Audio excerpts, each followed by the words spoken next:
Tonight on the Black Channel, we're having a couple of technical difficulties over here, but we're going to go ahead and power through those.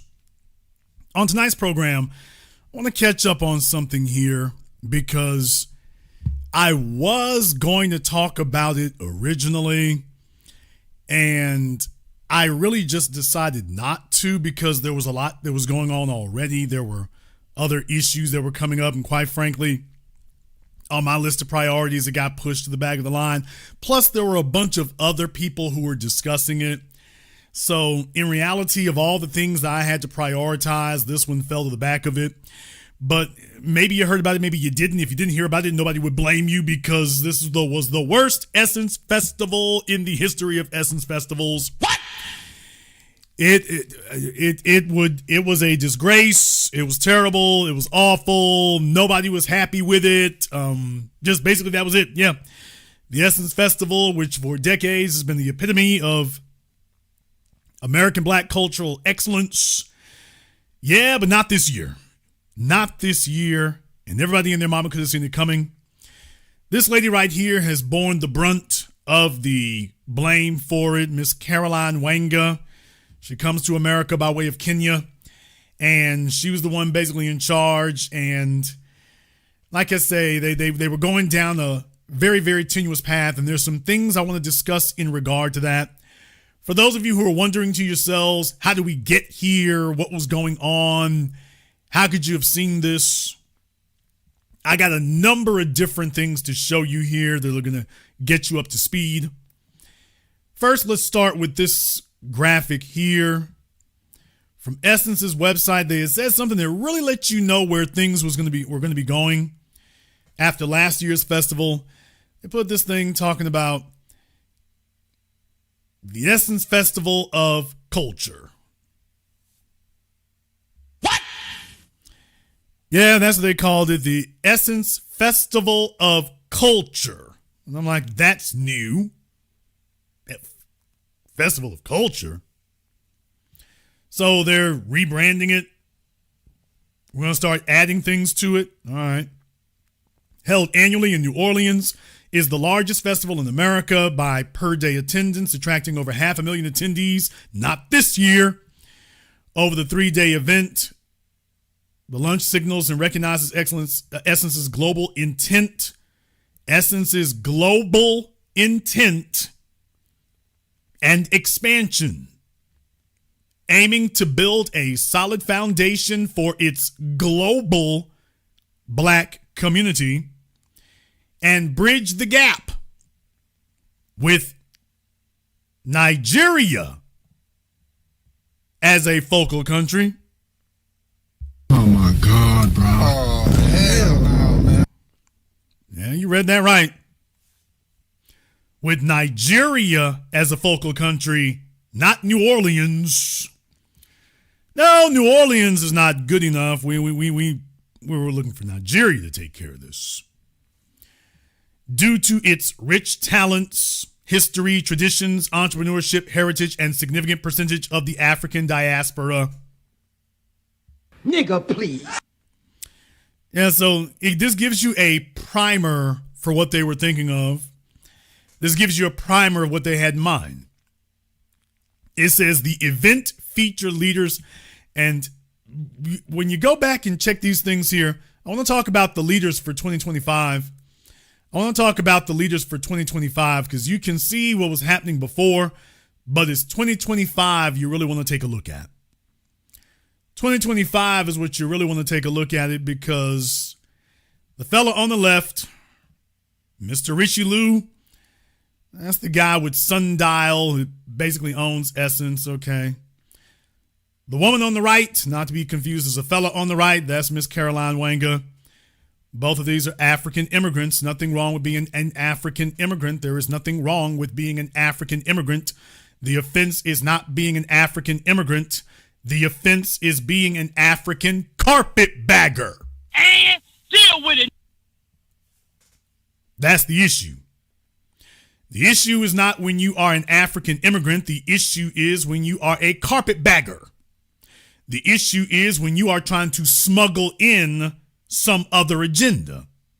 that you think that you are going to take over what was an historically foundational black publication with tremendous significance to the native population, you would purchase it and then you would repurpose it into something more of your image. And that you would use this so that we would be the economic base, like for the Asians and the Arabs, you get the idea. They watch so much of that. We would be the economic base, and then they would capitalize on that economic base and feed themselves. And let me be clear, this thing was chock full of African immigrants.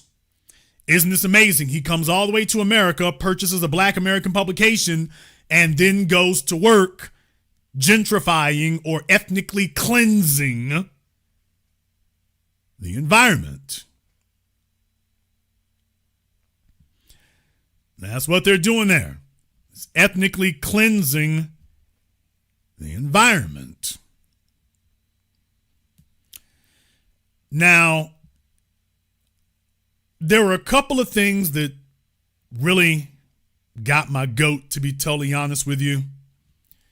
But probably the most offensive thing of all the things I saw and witnessed when I watched it before, of everything that I had seen happen, this was probably the most offensive. This right here. The Battle of Jollof versus Jambalaya. Now, visually, you can already see what the problem is. Visually. They have brought their dirty, funky asses, I said that, all the way to Louisiana, and you got Jollof in great big old huge letters. Why, as a matter of fact, Jollof is in all white, which should tell you something of the character and personalities of the folk doing it. They got Jollof in big letters, Jollof, which nobody in Louisiana, I am born and raised in Louisiana, Jollof is a foreign alien entity in the state of Louisiana. If you're looking for a Jollof spot in Louisiana, you're going to have to keep looking till you get to Brooklyn. Damn! There is no Jollof spot in Louisiana. And yet, you take a look at this flyer here advertising the Battle of Jollof versus Jambalaya. You're trying to sell us on Jollof. This isn't something we asked for. It's not something we're interested in. Nobody knew what it was. And then you take a look at how they promote this. So Jollof is in big letters and Jambalaya represented by the city you standing in, and you showing this kind of heinous disrespect? Would they go to the Italian village and do something like this? Would they go to the Italian market and do something like this? Would they go to Chinatown and do something like this? Would they? So this is the flyer that they put up for it. For a battle, first of all, there ain't a battle. Just take a look at sales. One is on the shelf from sea to shining sea. The other one, spinning its wheels. No disrespect. But they brought themselves all the way to Louisiana to sit up here and show this kind of backhanded, not even backhanded, open outright contempt. Oh no, of course you got your asses sent packing. You have come as hostile colonizers. You're not just colonizers, you are openly contemptuous and hostile. This level of disrespect absolutely cannot be tolerated. And it wasn't. So you ask yourself, how in the world did we get here? You ask yourself, how in the world did we get here? How did this happen?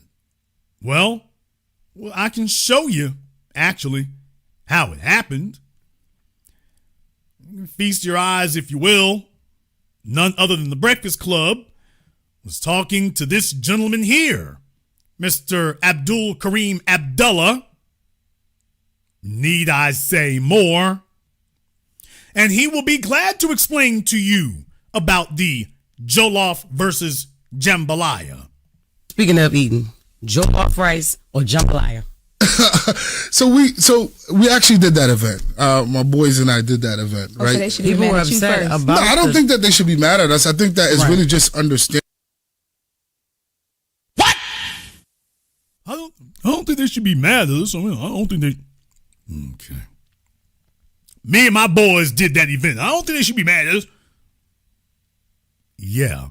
Now, do you think that you could go to Nigeria? Do you think that you could go to Nigeria and put jambalaya in big old letters and jollof in small, darker letters that can barely be seen? This kind of open contempt is like y'all done got all the damn way out of line. This is why you had to be checked ruthlessly, because y'all got all the hell the damn way out of line. With something like this, you supposed to be showing respect on our soil. Y'all done let these folks gas your heads up into thinking that, oh, everything is sweet and everything's soft and it's going to be a cakewalk to walk all over us. And they found out the hard damn way. Oh, it ain't going to be nothing easy about this in the Big Easy. So we actually did that event. My boys and I did that event, right? So they should be People mad were at you upset first. about No, I don't think that they should be mad at us. I think that it's really just understanding why we did it, right? So Jambalaya is a version of what jollof would be, or like a rendition. Nigga, what? Yeah, y'all heard that. Well, jollof is a version. Jambalaya is a version of what jollof would be. Jollof's a version of what jambalaya would be. Why we did it, right? So Jambalaya is a version of what jollof would be, or They come over here and then they just start lying. Now they're sitting in New York City where Negroes up there are kind of brainwashed. So I'm sorry, sitting there at the Breakfast Club, because I gotta say, New York, I got a bunch of riders up there for real, from the soil. But when you got somebody sitting here lying like this, he's just outright making it up. It's like, okay, when they start saying Nigerian scammer, this dude right here, Nigerian culture scamming. Telling an outright lie. Jollof has absolutely no relation or connection to jambalaya whatsoever. So he's trying to fabricate one because he's got a scheme to sell. He got a scam to sell. So once again, like I said, they think they were going to turn us into their customers. They're going to buy Essence, hijack the festival, and then rebrand it as an African thing. And this would be a place where they can sell their stuff to us. And we become their economic base. And then they tell all of us, you lazy akatas, we put ourselves about Abu Shops. So this is how dirty they are. Jambalaya is a version of what jollof would be, or like a rendition of it. So I don't know if anybody here has seen High on the Hog, but talking about food origins, really we were just trying to connect people. Our goal is not to make it a competition, and we didn't compete against the rice. It's really just kind of like let you know, if you're African, this is an opportunity for you to learn about jambalaya. If you're American, this is your opportunity to taste some jollof rice. And if that's how he felt, then explain to me why this picture is so obviously biased. Why is this flyer so obviously biased? You were trying to sell us on something. You were not trying to get nothing. You were trying to sell us and convert us into your customers. And that was just a way of us trying to connect the culture and connect people through basketball, a sport that people love, and then also through food, and just kind of build that connection. Yeah. I think we could have did it. Yeah, you all know the African sport of basketball. What? Absolutely, people. You all know that historical African sport of basketball. Yeah. We all remember that one, don't we? We all learned about that one back when we were studying Pan-Africanism and Afrocentricity. Yeah, we all remember the historical African, traditional African Nigerian sport of basketball. And all of the great Nigerian basketball players and all the great African basketball players of the late 1800s and the early 1900s who paved the way for Dr. J. Yes, we all remember those with honor and esteem. Yes, we certainly do. Man, the scamming don't stop. Through basketball, a sport that people love, and then also through food, and just kind of build that connection. Yeah. I think we could have did a better storytelling opportunity of just kind of the connectivity between Jambalaya and Jollof, and I think that's great feedback. But I don't think of it as a way for us to erase anybody's culture or Africanize anybody's culture. Our goal is to be respectful. We should be respectful, and I think that's the goal that I'm learning. Absolutely. If you show up and you hungry, I want both. I don't give a damn. Okay, just hilarious. All I can say is she is the definition of whore. And deal with it, nigga. So I mean, there's nothing she won't say yes to. If there's $2 little dollars to be made, she ain't gonna turn down nothing but her collar. So if you are taking your cues on principles and character from her, then yeah, just forget it. There's nothing she won't say no to. And there's nothing she won't say yes to if there's 2 pennies. It's not even big money. Just you got spare change to flick off the table. Ooh, I love that there. So, okay. If Pickaninny was a radio host, here it is. Exactly. Where it come from, I want both. 100%. Yeah, my guy, Chef BJ, Benjamin Dennis, he was on High on the Hog. And he's from Charleston, South Carolina. Exactly. So if you're from Charleston, South Carolina, where I'm from, I'm 97% West African. So it's like a lot of the things that we eat and stuff are rooted in West African culture. Yeah, that's some of the things that is called a stretch. That is called a reach. That is called a jump. Which is why we done put the damn kibosh on that mess. These folks are still on this transform everything and historically revise it. So, well, don't you see this? I mean, this is rice and that rice and ain't the same? And it's not. we want to tell more stories about food and the origins, because if you look at a lot of food that people are eating here in America, across the Caribbean and across the continent, there's so many similarities, but there's rarely any places that you can go and find that. If you were born here in America, like for instance, I know about Jay-Z's history from the beginning to the end, and like I follow all of his albums, and I know the next story is going to come on the next one. We don't necessarily have that about our Afrobeats artists. I think there's an opportunity there for us to tell those stories, and that happens for all categories. The same thing in art, same thing in fashion, same thing in food. Did you see that? Did you hear that? I wanted to play this video for you all. Most of you had not heard this or seen this. I want to play this video for you because did you hear what he just said right there? Let me back it up so you can hear it again. And I know the next story is going to come on the next one. We don't necessarily have that about our Afrobeats artists. I think there's an opportunity there for us to tell those stories, and that happens for all categories. Yeah. Well, you see, nobody knows about the Afrobeats people. Oh, I'm sorry. I thought Ebro told y'all Afrobeats was taking over, world music was taking over. Okay, yeah, it's all a big ass lie. No disrespect to Afrobeats. Y'all got the game from us. Do the best with it you can. But, yeah, everybody was talking like it was going to take over and it was about to do big things. And, boy, that wave fizzled out quick, didn't it? Yeah, that wave crested and crashed pretty quick, didn't it?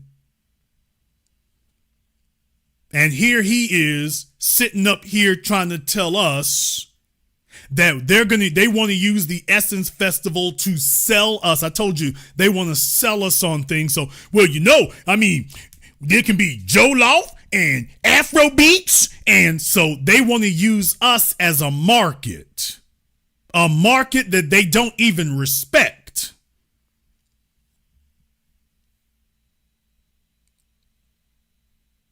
Thank you in the chat room, William Wynn. As a matter of fact, when they say Afro, who they get that from?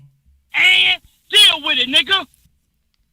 So if you want to know where Afrobeats got the game from, it's in the name. Because remember, ain't no black folk over there.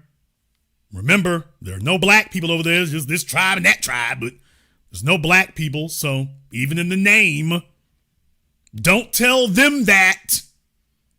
That kind of ruins the scam they got going on there. Don't tell them that.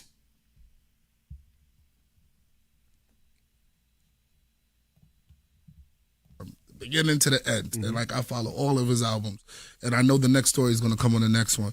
We don't necessarily have that about our Afrobeats artists. I think there's an opportunity there for us to tell those stories, and that happens for all categories. The same thing in art, same thing in fashion, same thing in food.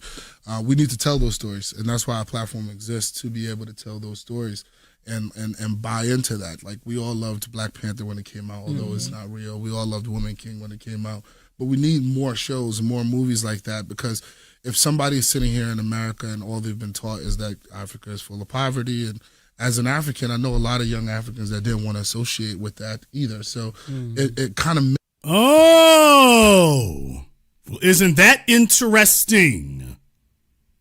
So he's saying that there's a bunch of Africans who don't want to deal with that.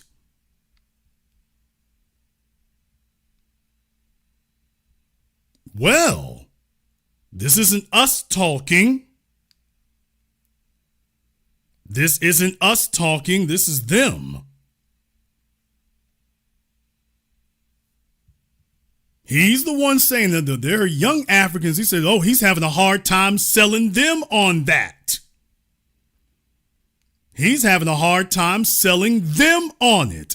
Well, the truth is finally coming out. So they want to bootstrap or tether themselves onto something we've built.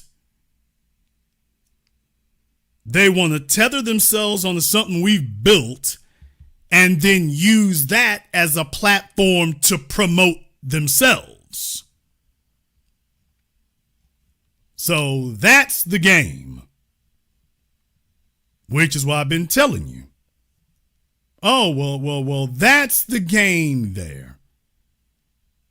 Yes, they're using that as a springboard to do that, which is the point that I was giving you. So they're letting you know that whether it's that they want to redefine the Essence Festival into an African festival, using us as their domestic market. They probably let me tell you all what most likely happened. What most likely happened, because I know these kind of bootlicking folk who think that they're peers with the white corporate establishment. They tell themselves that they're going to sell the Negro. Damn! That's what they tell themselves. That they are going to sell the Negro. All these white corporations, Target, AT&T, these folks, they'll show up for the festival that we built, and then they're going to sell us. Then they're going to sell us. They're going to convert these consumers.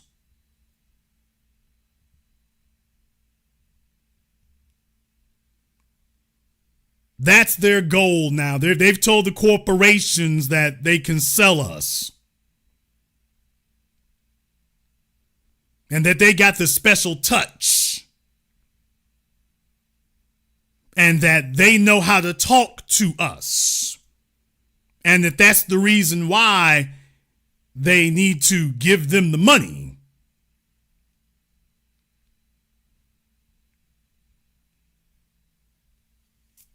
That's what they tell them. Don't worry, we'll take over. We now own the festival, so we're going to rebrand it. And we know how to talk to these domestic niggas here.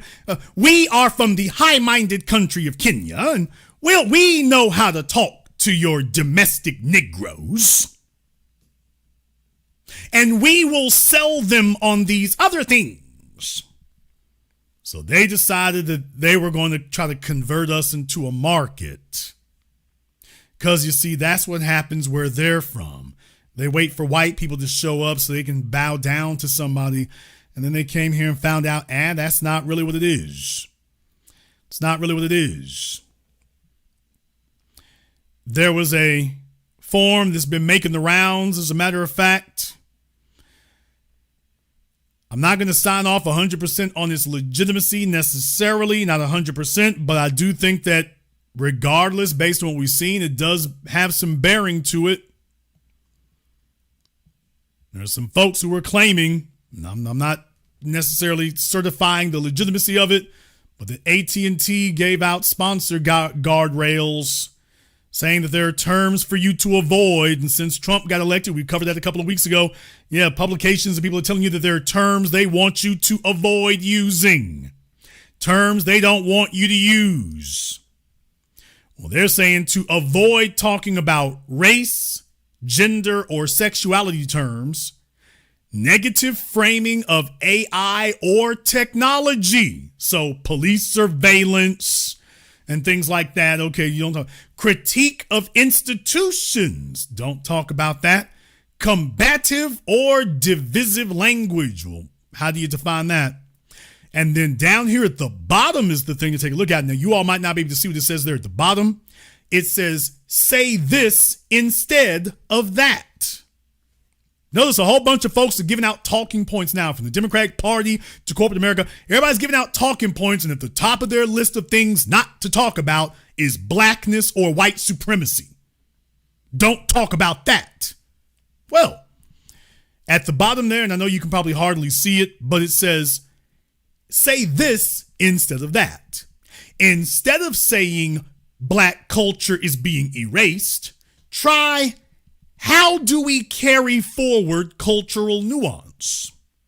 Instead of saying AI is killing creativity, say, how is technology reshaping how we create? I'm going to come back to that one.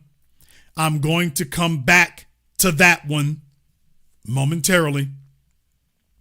Instead of saying we're losing our traditions, say, what deserves to evolve or be reimagined? Okay. Like I say, I am not testifying to the absolute legitimacy of this particular document.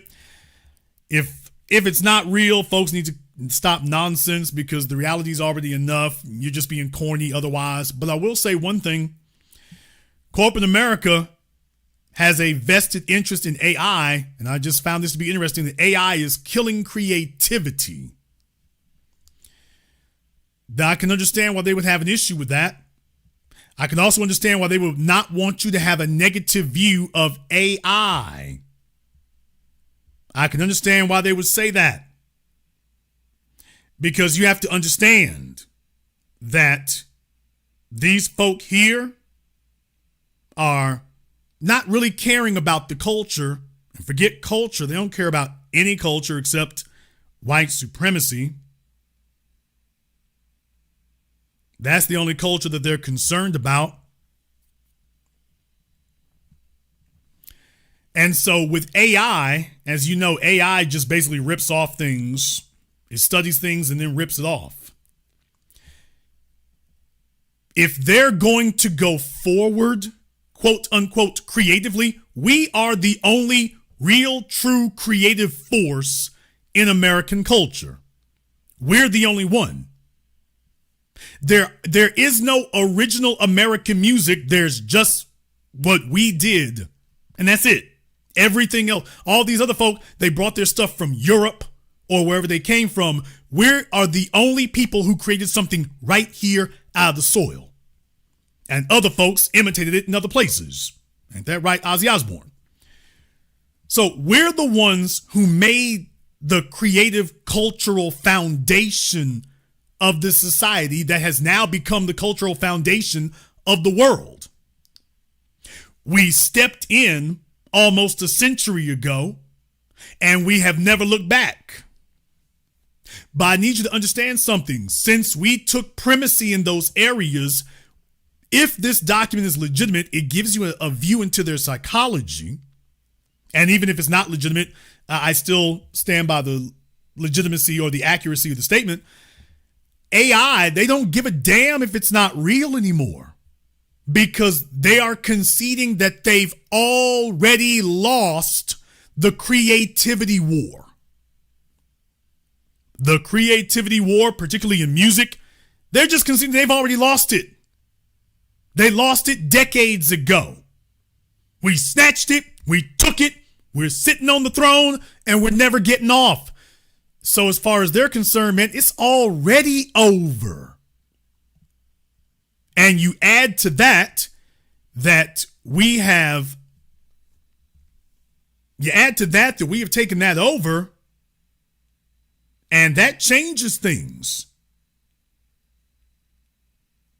That changes things.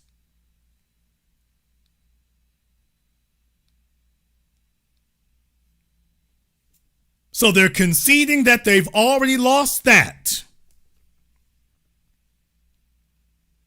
They're conceding they already lost that.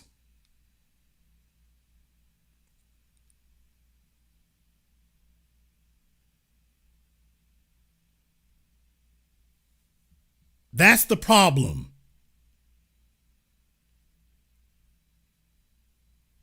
They're conceding it's already over. So with that being the case, they don't care about destroying the rest of it. It's already gone. It's already gone. Already.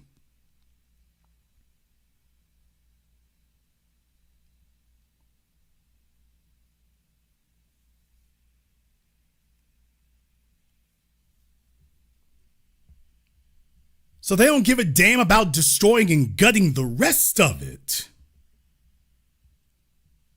They're not going to make anything new. They're not going to make anything creative. They can't. So as far as they're concerned, man, look here. Just let the AI machine crank things out. Let the AI machine just crank things out.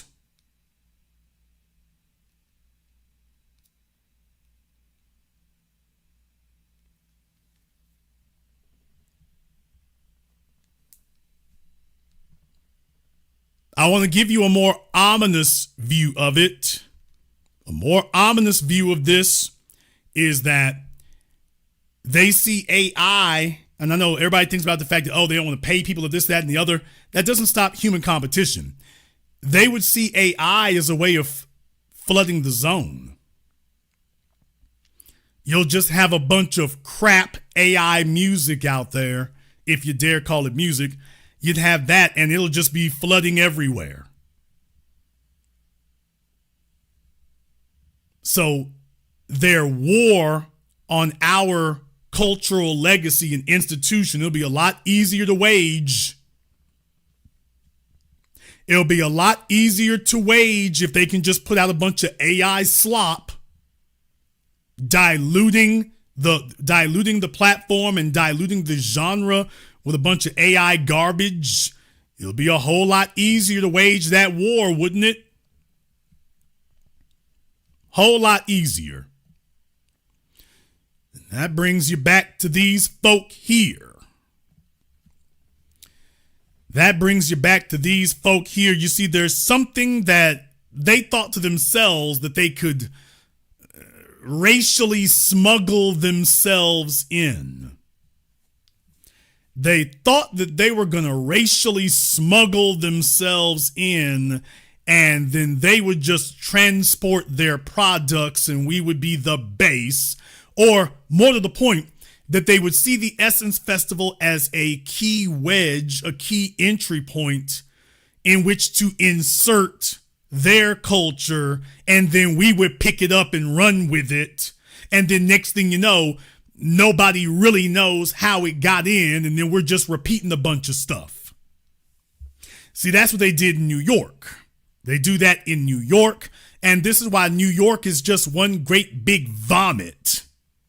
You want to know why it is that New York rappers fell off? New York rappers fell off because you've lost the sharp, clear boundaries of what define your territory. That's why New York fell off. The West Coast is still standing. The South is still standing strong. New York has been on the ropes because New York has not clearly defined the boundaries. And in their lust to get a corporation to put them on, they're sitting up here accepting whatever these folk tell them. And as a result, you've got this great big squeal that you call a music genre, but it's not actually music. You're trying to be all things to everyone, and you end up being nothing to nobody. That's what happened to New York's rap scene. You tried to be everything to everyone, and you've ended up being nothing to nobody. The West Coast still got the edge. That's why Kendrick came out and said he throwing them sharp elbows.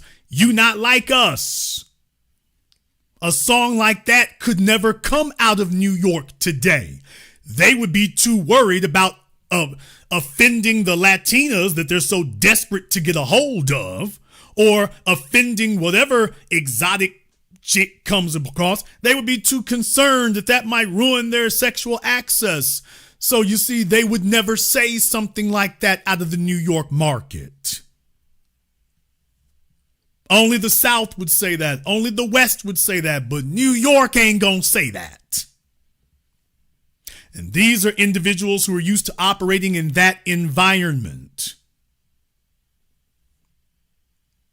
These are individuals who are used to operating under those rules, and then they found themselves on hostile terrain. They came to Louisiana and found out, oh, dude, you done messed wrong now.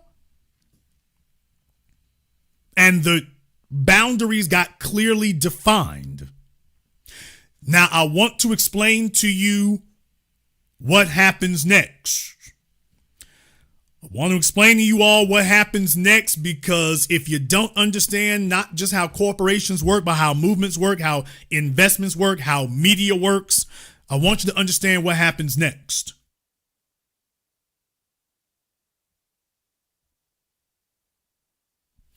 There are a lot of white folk behind Essence and the Essence Festival. Yes, that's true. And I'm not discounting the manipulation of the hidden hand. I'm not discounting that. However, I am letting you know something right here. They are terrified and scared to death right now.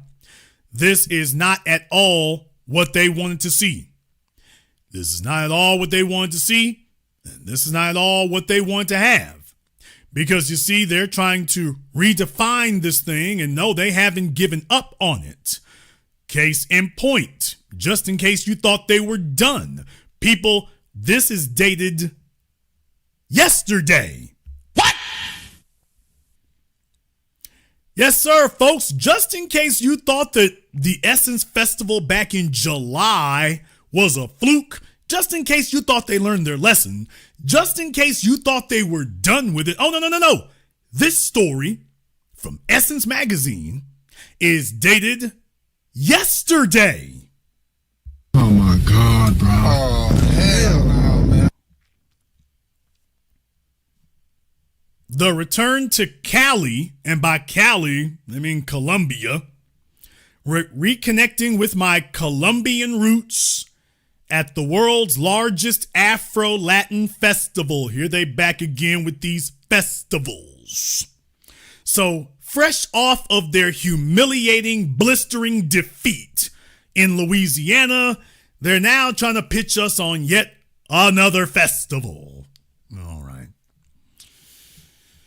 Yeah, this time down in Colombia. Because we need to understand our Colombian roots. Yes, sir, we need to understand our Colombian roots. They bought a Black American publication, and they're talking about they're trying to promote everything except us. What the hell was the point of you buying a Black American publication if you ain't gonna promote the Black Americans? Oh, you thought you were gonna buy it and hijack it. People, when are they gonna learn? It's a new day. It's a new day. We're not itching to jump on your damn bandwagon. Folks, if y'all didn't notice, left and right, they shutting down the BET Awards, shutting down all this other stuff here. Don't you see? Man, we not with the nonsense. We are not chomping at the bit to jump on your damn bandwagon and to hop on whatever product you want to sell us on and to just be some little polite market that you sell to. Our culture is not for sale like that. Contrary to what you've told yourselves.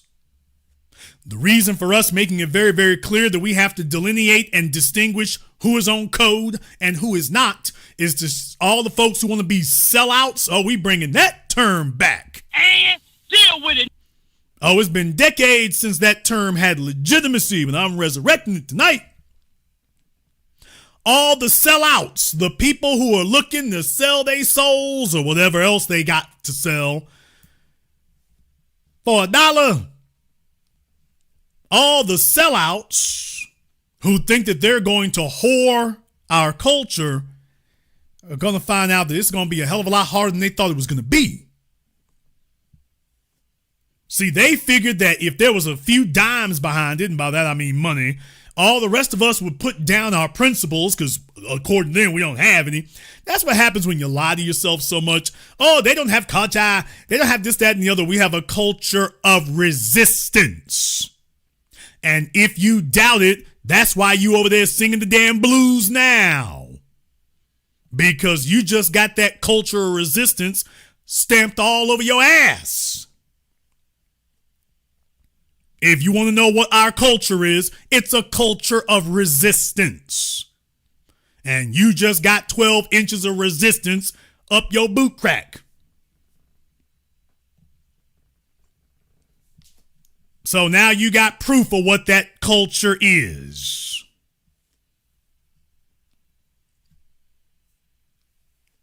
And this idea that if you're hooked up with a corporation or whatnot, then we're going to come to you and ask what's the tune to dance to,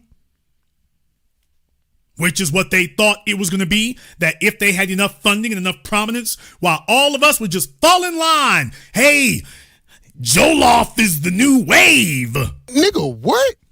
Afrobeats is the new wave. Oh, please. That's what was 2025 Essence Fest, New Orleans, Louisiana. That was supposed to be the jumping off point. That was supposed to be the launch pad. And from here on in, it was supposed to be Jollof and Nollywood, and they were going to come sell us. That's what was supposed to happen. But it went down as a disaster. And that brings me to the next part here to tell you all what happens next. You got to understand, a lot of money goes into this stuff. A lot of investment goes into this stuff. A lot goes into it. And as a result of having something so catastrophic happen like this year, that's all anybody is talking about. That's all that anyone is talking about. And I am here to announce to you all that Essence was already weakening. It's actually been getting weaker over the course of the last decade. Essence has already been weakening since it was sold and passed around. Now it's being passed around like somebody's promiscuous wife. What? And the bloom is off the rose. The bloom is off the rose. And at this point, Essence is now a damaged brand. Those are the screams of agony from the folks who own Essence and their white handlers. Folks, what's catastrophic about this is that Essence is not a dead brand just yet, but it is now a damaged brand. It's not dead just yet, but it is definitely damaged. You are now the proud owners of a damaged brand. And it's not just damaged on one dimension. It's damaged on several dimensions. The customer base is very, very unsure about you. And now you're going to have to, they got a whole year to go find something else to do next summer. And you're just hoping that they'll wait around for another 12 months?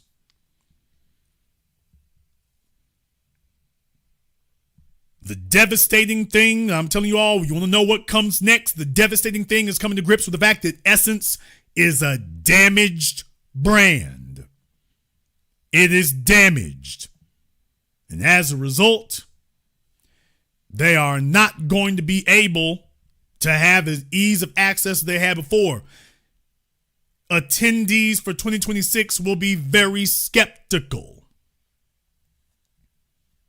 That's the problem.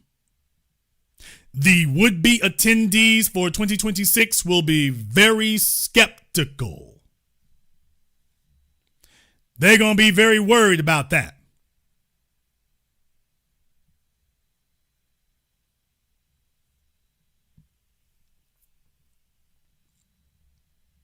They're going to be very, very skeptical when it's time for you to go back to them and see if you can get some more support. That's a long ass time to try to tread water.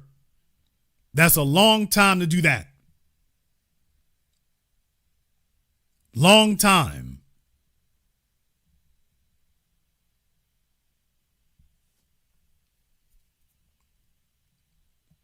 And that's the problem that they're having. They are going to have to tread water with a skeptical audience in 2026. Everybody's going to be looking at each other like, you going to that whack ass festival this year? I don't know, bro. Last year was rough. Last year was rough. I don't know if we really want to try that. It was rough, man. It was rough. Hard to do that. Hard to make that work. It is hard to do that.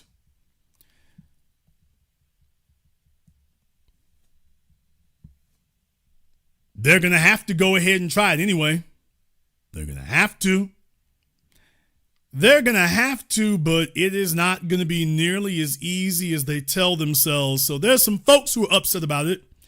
There are some folks who are upset about it. They're upset about the future. They're upset about what it means. They're upset about where does this go. They're upset about what they do next because we were supposed to just fall in line. And I'm saying all this for a reason. I'm not saying it for nothing. I'm saying it for a reason. I'm saying it for a reason because when we talk about what happens next, when we talk about where we go to next, I want to give you a different insight on this. You haven't heard anybody talk about it like this before, and this will be the first time that it gets said, but I want to give you a different insight. Some folks are unhappy about what's happening. Some folks are wringing their hands. Some folks are worried. I get it. I understand. But I see things differently. I see things very differently. You see, what I see differently is, as an old saying goes, where others see catastrophe and chaos, I see opportunity. First thing that we have is an opportunity to correct things. Follow me. I don't see this as a bad thing. I see this as an opportunity. I see it as an opportunity to get some folks' heads right and to center these things squarely where it belongs. I see this as an opportunity to reset the board, if you will. I see it as an opportunity to reset the conversation. Not just to reset the conversation, to open this up to a broader conversation about who actually runs this. I see this as an opportunity for us to reset the board and to create a clear-cut conversation about who actually runs this. You see, if I were to take myself to Johannesburg, South Africa, I'm not coming over there trying to tell them how to run the show. But this idea of this culture of disrespect when they come over here to us, that's the thing that needs to get shut down. And the first thing we're letting them know in no uncertain terms, we gonna get it straight about who runs this. How the hell you gonna come up and veto Corleone's house and tell him how things gonna be?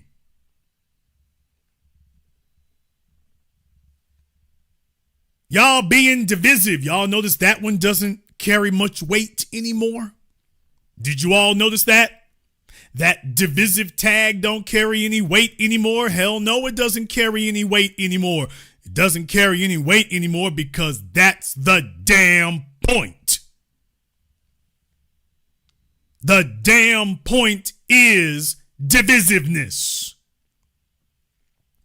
That's what we set out to do. We set out to divide. We set out to separate the clean from the dirty. Yeah, we set out to do that, and we are succeeding.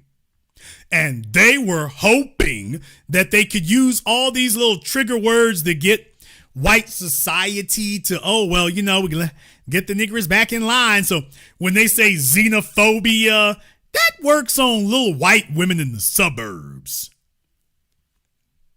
Nigga, we from New Orleans, Shreveport. We from New York, the right side. We from LA, Louisiana, or Los Angeles. We from Atlanta. We from Chicago.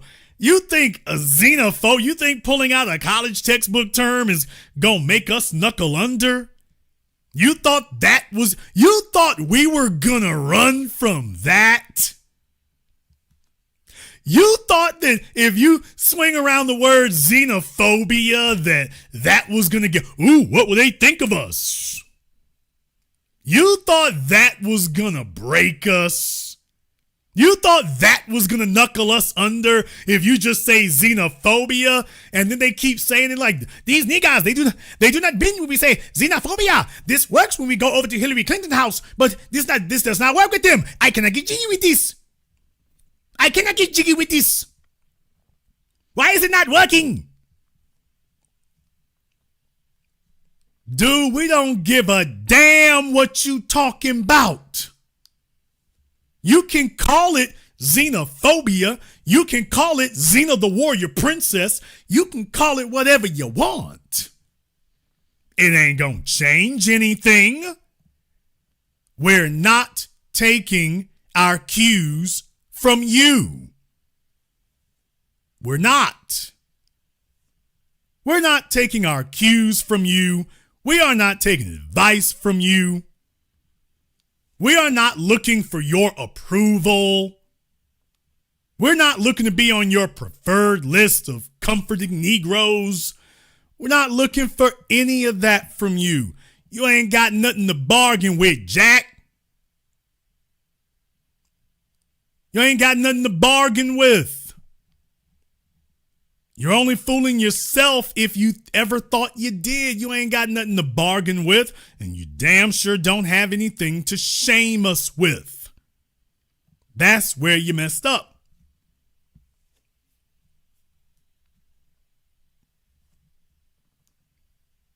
You're on our soil. You're on our turf. And you are at a festival that we built. If you could have built the Jollof Afrobeats Festival, your ass would be in New York popping the Jollof Afrobeats Festival. And for some of the young folk who come from the diaspora, don't get in your feelings about it. Whatever musical genre you like, that's great. That's wonderful. That's cool. All of it, however, will have to be stated with respect when you speak to us. And these other folks have clearly been disrespectful. That's the point that we're making. These other folks have been disrespectful. That's the point. So when we make it a point to point out here what's really going on, and when we start correcting these things, recognize what's happening. Recognize what's happening.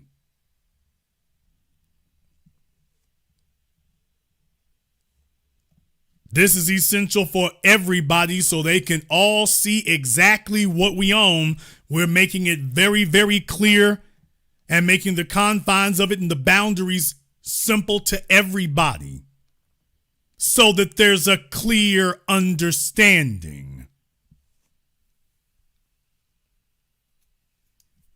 And yes, you should be very skeptical when you think about coming back next year, if you come back next year, because your sponsors and whatnot were taking a look at this year, and it's going to be a little tougher to get them to show up next time. It's going to be a little bit tougher to get them to show up here next time because it didn't go so well this time. Didn't go so well this time, so you're going to have a lot of folk wondering, is it really worth investing in you for? Is that really worth investing in you? That's the problem you got now. Now, you've got corrections that you need to make. You've got corrections that you need to make. If you are intelligent, you will. If you are unintelligent, you won't. That's perfectly fine. It doesn't hurt us either which way it goes. But you've got corrections that you need to make.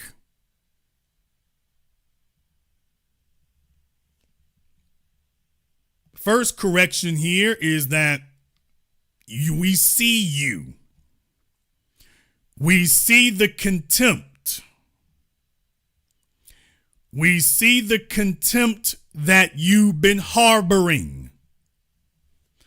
You thought you were going to jump out there and next thing you know, we'll be disrespectful and this is how we get you American niggas in line. And you know what white folk do to them when they show up over there. And it's like, okay. And they found out the hard damn way. It's not going to be that. It's not going to be that. That's not what it'll be. You're not going to just show up here and we be disrespectful. It's like, no. This was necessary to get you all in a situation where you understand that the next time you show up anywhere, you're going to be there with hat in hand. The next time you show up anywhere, you're going to be there with hat in hand. You will be very respectful and you will show up with hat in hand. And you will be as pretty as you please. But you will be there with hat in hand.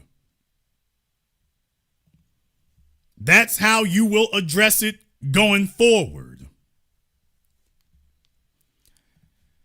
That was for anybody who wants to be an organizer of it. That was for anybody who wanted to organize that. I mean, if they want to do that, that's fine.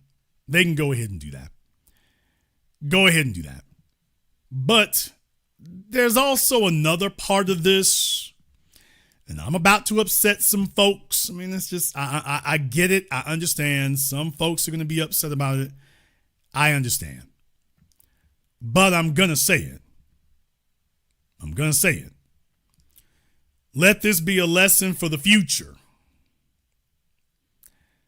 Let this be a lesson for everybody going forward in the future.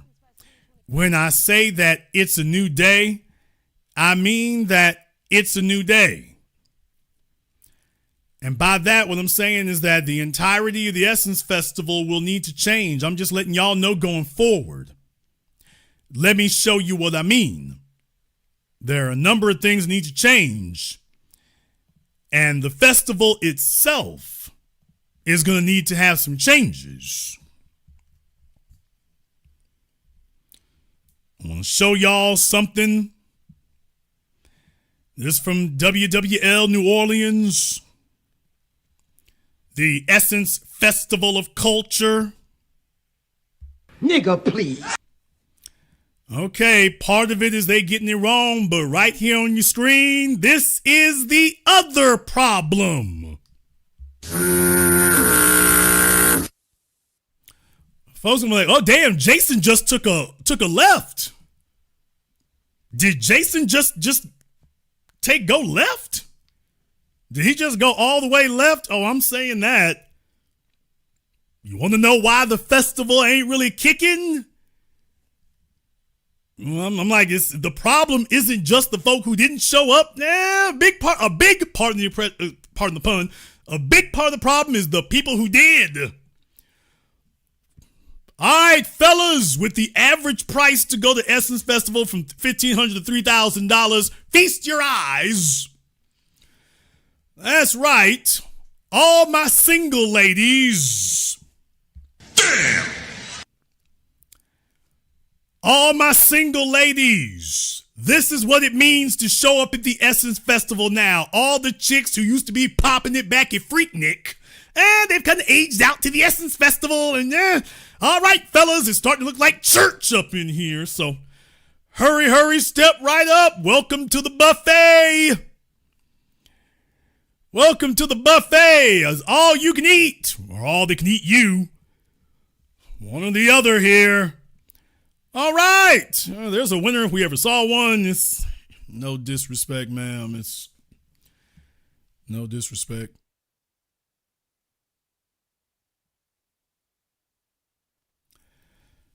If you want to know the other side of the Essence Festival. Oh, this chick back here with 2 suitcases. Well, she said, I'm flued out for real. Either that or I hope she's not with this dude over here. That would be messed up if she were. That'd be messed up if she was with him and he just walked off and left her. But I'm thinking it's not. So she got both of them color-coded. So she back there straggling by herself. She might be going to the festival. She might not be. We got weird colored bags here. Okay. Meet the clumps.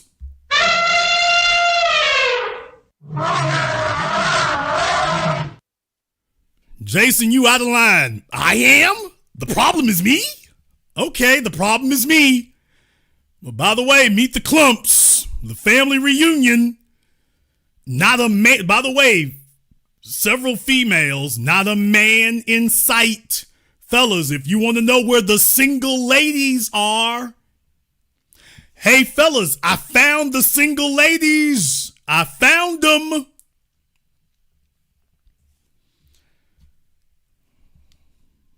I found the single ladies, fellas. Y'all don't know where they at. Well, Jason found them. Yes, sir. Maybe if you can get this chick over here in the yellow on the right, maybe if you can run up to her real quick, your odds might be a little bit better. But other than that, all right, dude.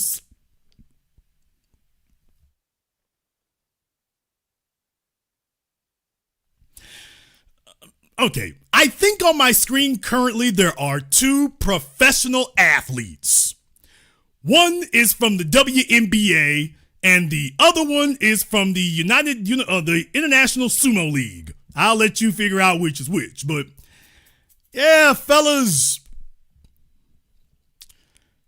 Nigga, if you ain't 6'5", this is not the room for you. Welcome to the Essence Festival. If you're not 55 years old or 6'5", fellas, this is not the room for you. This is just gonna be uncomfortable. Jason, you're trying to be funny. I'm not being funny, nigga. I'm saying this is what was at the damn festival, and you wonder why attendance is down? Nigga, please. You think that y'all got the luxury of Lauryn Hill being delayed so long? Y'all made her so late she didn't show up till 1 in the damn morning. You think you got the luxury of fumbling the ball on how this event is organized? You think you got the luxury to do that?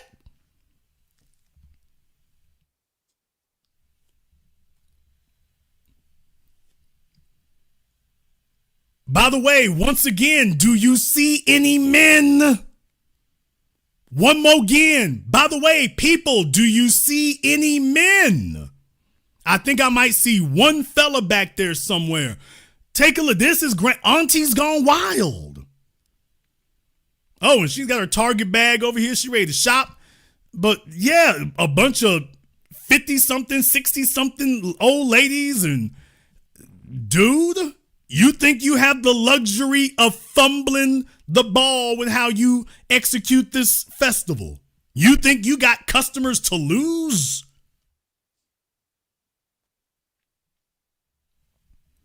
Sir, thank you for your advice, but y'all can see the damn floor. Nigga, you can go sit up on the damn stage with whoever's singing.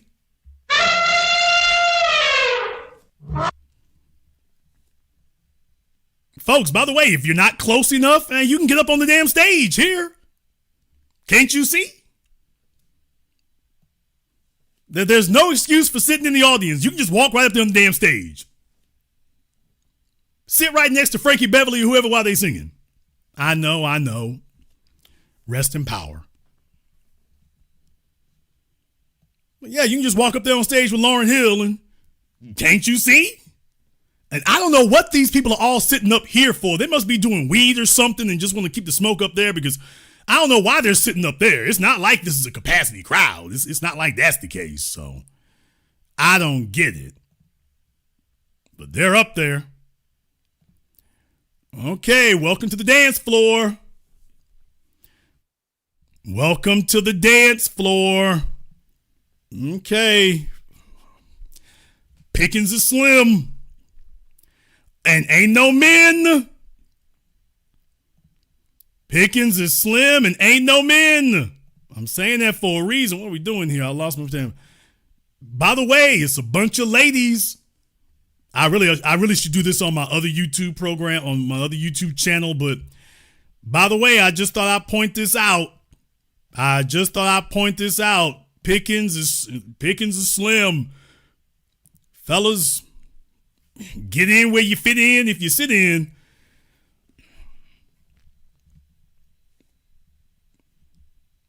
Where are the men?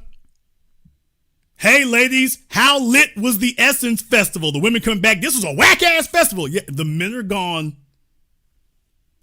You can't even get your damn sneaky link on at the Essence Festival. The men are gone. There are no men available. Fellas, if you showed up at Essence, all I can say is, dude. I mean, if you were buying, they were probably selling. It would be very difficult for a fella to lose. I'm not making it up. Take a look for yourself. Where are the men? It would be very difficult for a fella to lose. And what I'm saying is, by the way, that's the damn problem. I don't know who that's supposed to be. Is that Lynn Whitfield or whoever? I forget. Sir, I don't know what you're here for, but thank you. You're in the way. Welcome, Louisiana. So talking about the jazz festival and all that, and it's just, folks, if you want to know what went wrong, I got a few suspicions. I got a few suspicions about what went wrong. You are investing in the wrong people. You're investing in the wrong people. LSU, Baton Rouge, New Orleans, even Xavier. What? Folks, it's the young people ain't here. Everybody who didn't have their money together when Freaknik was a thing, man, they've all made their way back here and found out it's lame as hell. It's a bunch of chicks wearing hair weaves and crinkle weaves and stuff, and some of them got the freeze on. What? The women outnumber the men 10-1. The women outnumber the men 10-1. and they got at least 7 years of age on the men. But your college age, your young professionals, Essence is not the place they're coming to. The Essence Festival is not the place that those young people think about. Hell, forget young people, middle age. They don't think about. These are basically the Tom Joyner Morning Cruise refugees. Nigga, what? The Essence Festival has become the haven of the Tom Joyner Cruise refugees. If you want to know where all of them went, I'm telling you where they're at. This is where they are. This is like the Cracker Barrel for black people. Damn! This is like the Cracker Barrel for black people.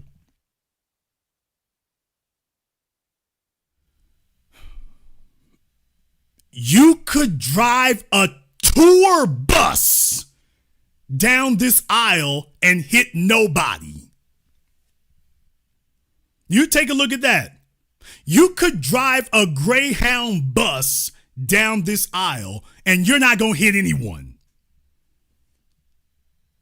That's what's going on.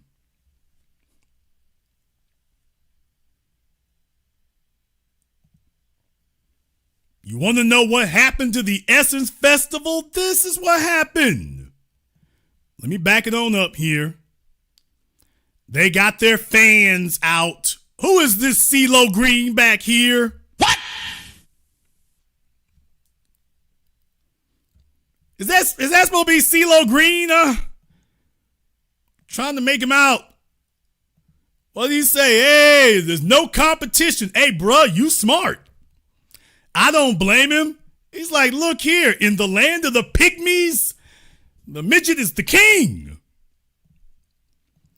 He said, hey, the rest of you fellas sitting on, hey, I got all of them to myself. Yes, sir. Hey, look, I ain't mad at him.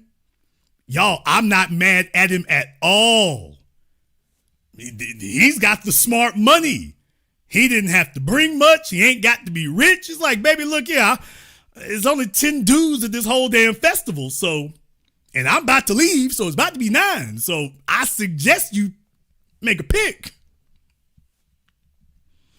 I don't blame him, folks. This is a man who knows how to strategically pick his parties. This fella knows how to strategically pick his functions. He goes where he's got the numerical advantage. I ain't mad at him at all. Some fellas could learn from this. Some fellas could learn from this. He went there and he's like, look, man, I got the statistical advantage. Ain't no way I could lose. Only way I could lose is if I go hide in the restroom. That's the only way I could lose. Let me get out here and whatnot. Somebody gonna have to say something. The man is smart. The man is smart. I can't be mad at him. Somebody baby mama, somebody's ex-wife or current wife. Damn! Somebody's auntie, somebody's 35-year-old grandma. Somebody's 3-time divorcee.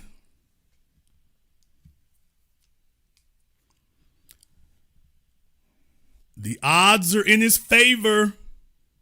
I can tell you that. The odds are in his favor. Can't be mad at him for that. Okay. Y'all need to move that sign back to the airport. What? Just saying. Okay, well. What up, P? Alrighty then. Hey, didn't we just see you as the cameraman following them around? The cameraman must be just following them around. Fellas, so what I'm telling you is the Essence Festival is feast or famine. If you want to know what's happening at the Essence Festival has become feast or famine. Aunties unite. The Crayola people is drawing on eyebrows and this. You can take your pick of the chicks who were hot 15, 20 years ago, fellas. If you are comfortable waiting your turn, these chicks was popping back at the turn of the century. So now they done messed up with their baby daddy or their husbands. Now they're at the Essence Festival on their girls' trip. So, yeah. If fellas, if you've been waiting all like Steve Harvey, if you waited till she was done with the men she really wanted to be with, and if you don't mind her with a couple of 100,000 miles on the odometer, well, she's at the Essence Festival. She's available. Oh, and she's not settling. What? Oh, yeah. One more thing. Fellas, she's not settling. Auntie, chill. So you got to come correct. You got to come correct. She is dating with intention, and she is not settling, and she is not waiting. No, sir. She is here for the right one, and she is not waiting, and she is not settling. So if you are not Mr. Right, you are Mr. Wrong, and be gone, oh boy.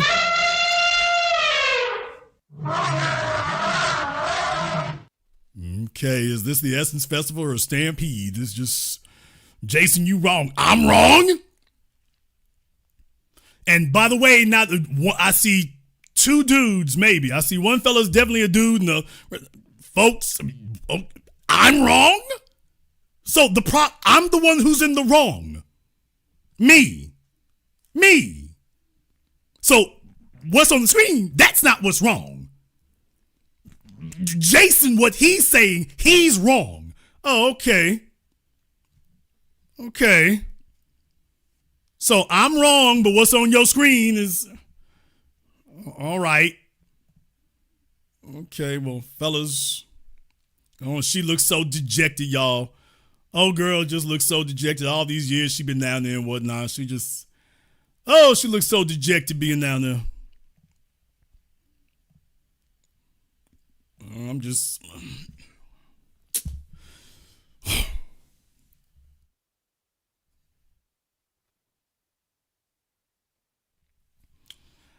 All right, y'all.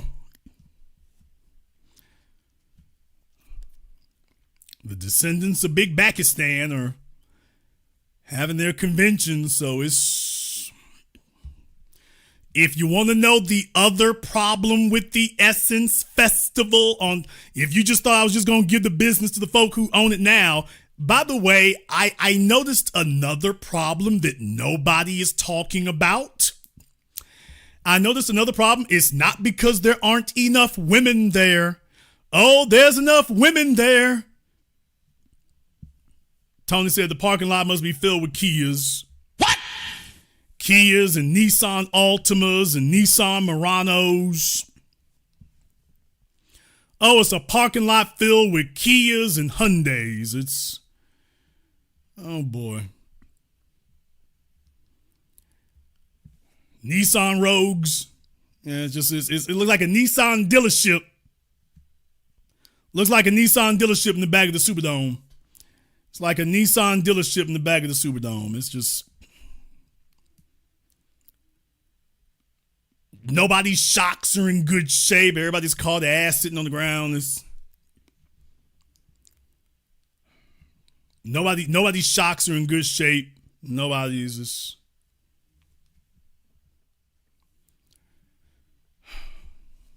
All right. I just thought I would bring this up. I just thought I would mention that, by the way, the Essence Festival is in trouble, but not quite for the reasons that people might think it is. And the organizers damn sure didn't help. I'm just saying, hey, y'all, everything can't be bad. It can't be all bad. There's got to be some good in here somewhere. Imagine if you're a man who spent $2,000 to get there and you waited till the event was popping. Half the folk ain't even there. And the other half that is there, it's like, oh, boys. Oh, man. It looks like an Oprah Winfrey Show reunion. All right.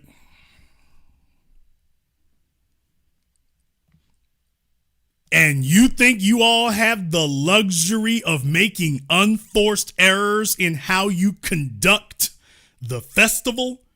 You think you can afford to upset people, much less the men.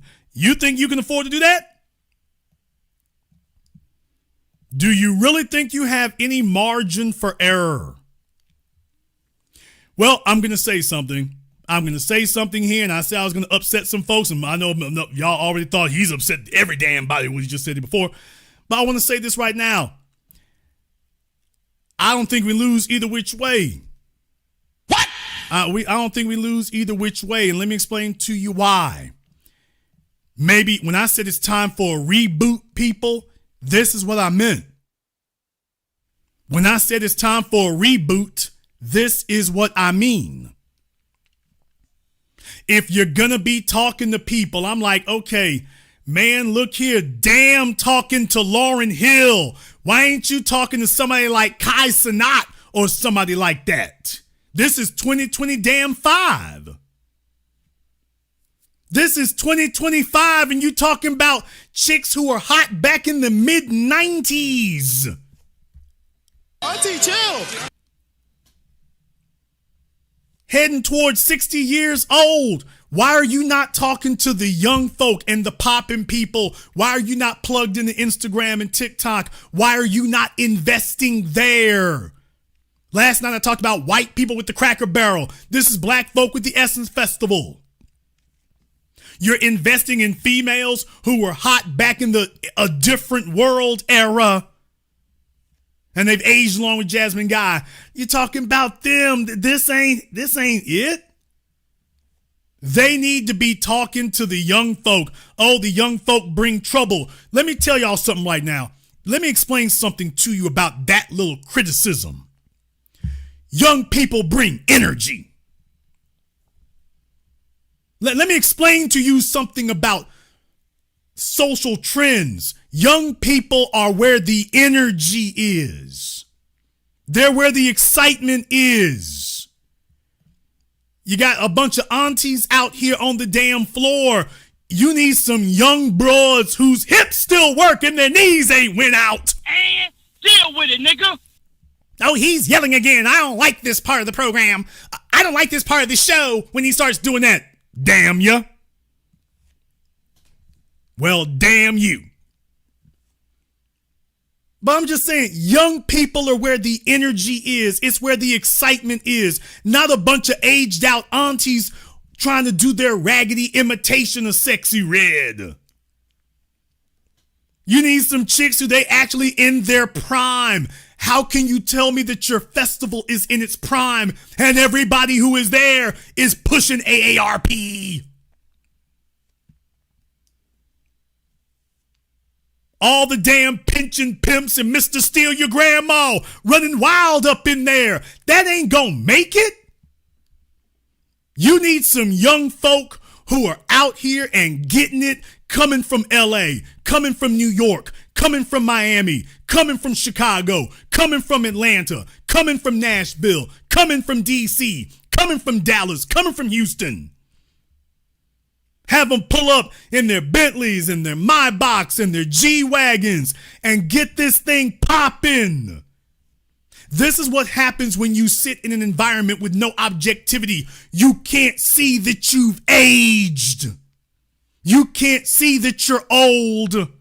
You're comfortable where you are, yeah, but you're not where the energy is. You're where the energy was. And if you want to rejuvenate this thing, you need a fresh injection of young people, which is why you had Doofus McFly here talking about Afrobeats. You need young people, and the best his ass could come up with was Afrobeats. Nigga, please. The best suggestion that the Lagos numbskull could come up with is Afrobeats and Jollof.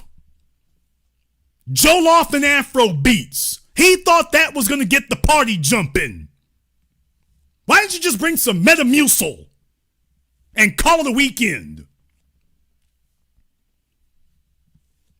Yes, it was Pinch and Pimp Fest. Those are the only males showing up there. You know, the fellas with their Masonic license plates. and their military passes. They trying to flex to all the females. Hey, baby, you know I can go to the base commissary for half off. Nigga, please. It's them cats. I can get on any base anywhere.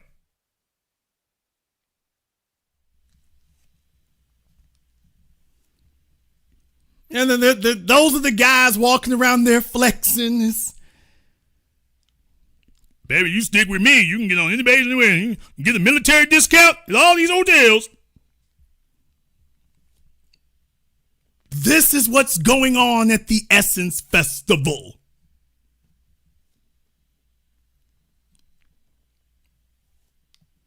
And if you're going to turn, that's the situation the Essence Festival was all. When I'm sitting up here running around chasing Roland Martin's round ass around the Superdome a couple of years ago, remember? That's the kind of people showing up for the Essence Fest. When Roland Martin comes through the door talking about, hey, get the party started, you know this is whack as hell. When you see Roland Martin come dancing through the damn front doors, your party is whack as hell. That was your sign that you have officially failed. It is over. And that was the situation before this year. And I'm just saying that's what needs to be addressed. That right there. That part right there needs to be addressed. And the people who own it don't know how. Because they have a totally separate agenda. And that's the issue. This dork doesn't know how to talk to Black American youth. He doesn't have a damn clue. He has no clue, and the best idea he could come up with was, well, let's disrespect these Akatas. Ha ha! If y'all let this dumbass have a job after this, you deserve to go bankrupt. You need to have some young people. You need to have some folk from the soil. You need to have some people with some energy. Yes, you need to have some loud folk. You need some young folk who gonna be loud and rowdy and bowdy. Young people don't want to go to a funeral. I need you all to understand that. To you, if you're 45 or 55 years old, then you want peace and quiet. You want things. I don't want a bunch of noise. Think about when you were 20 years old. Was that what you wanted? Did you want to go to a place talking about, hey, here's a party, here's a festival, and you walk in and you can hear a pin drop? Was that what you wanted when you were 20 and 21 and 25 years old? Was that that was your ideal cruise for all the jackasses trying to criticize the Carnival cruises? Was that what you wanted when you were in college? Was that your dream party? When somebody told you we going to a party, your dream party was a bunch of people politely standing around. The music's blazing, but everybody's standing around like that scene from The Matrix where Morpheus freezes everybody before Agent Smith shoots Neo, the woman in the red dress. Was that your ideal? Was that what you were hoping it would be? Damn, I sure hope we get to a party that's like a library. Hell no. Okay, but you got folk in their late 40s and 50s and 60s. They like, okay, keep it down. We don't want all that noise. No 25-year-old wants to go to a party that's like a HOA. That's why you can't get them. Young people need to stop having this damn bias against the young. I ain't never had that problem. I've never had an issue with biases against the young. Y'all know for going on 2 decades, I have always preferred that. Always. Because they are where the energy is. I respect it. I understand it. Stop trying to fight it. Those are the folks you want. They're the ones who bring branding to it. They're the ones who put it on their social media where somebody's going to listen. All the aunties out there are not doing that. They're not.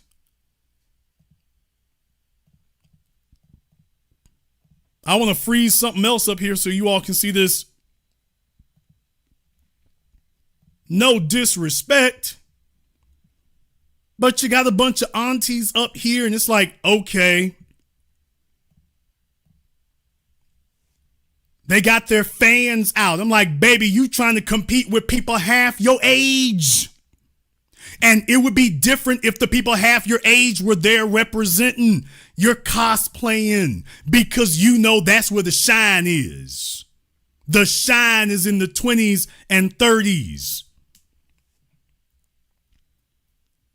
And I'm saying you can have your Essence Festival, but is your Essence Festival directly appealing to the young people, to the energy, to the cutting edge, to the hot stuff? Baby, you might be in eye shape since the divorce. What? You might be in good shape since the divorce, but I mean, okay, I ain't dissing nobody. You might be in good shape since the divorce, but old girl back there with the cowboy boots on, it's like no disrespect. It's okay, I've seen worse. Sure, but my point is, come on now.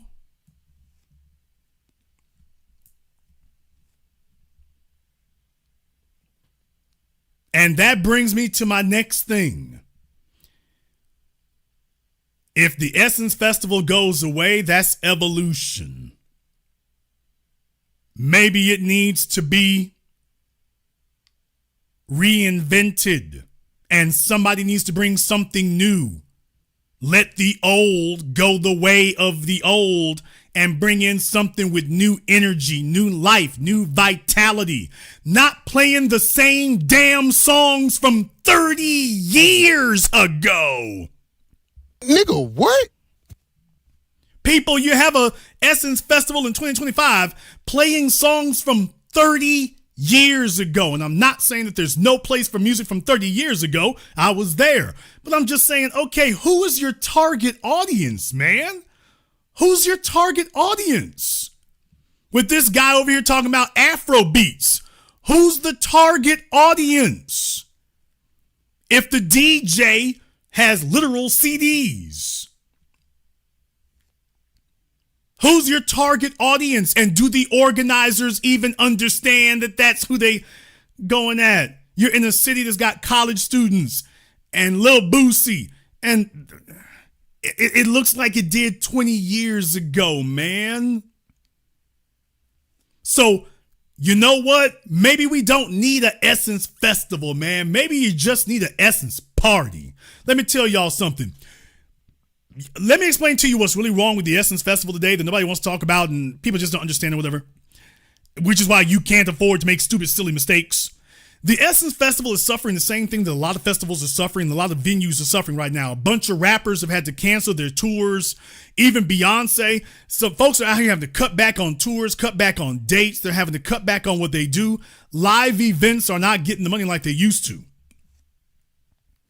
Live events are not getting the money in right now like they used to. Live events 10, 15 years ago were popping. Then again, the folks who were attending them were 10 to 15 years younger. But as of right now, the live events are not popping like they used to be.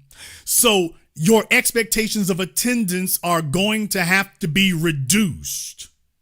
Y'all, for those of you who are online, you know about when we talk about the rappers holding their arena shows. Everybody wants to host an arena because hosting a show in an arena looks impressive. Yeah, but most of them can't fill an arena. Taylor Swift can fill the arena. Beyonce can fill the arena. Katy Perry can't fill arenas anymore. Most of these people can't do an arena show anymore.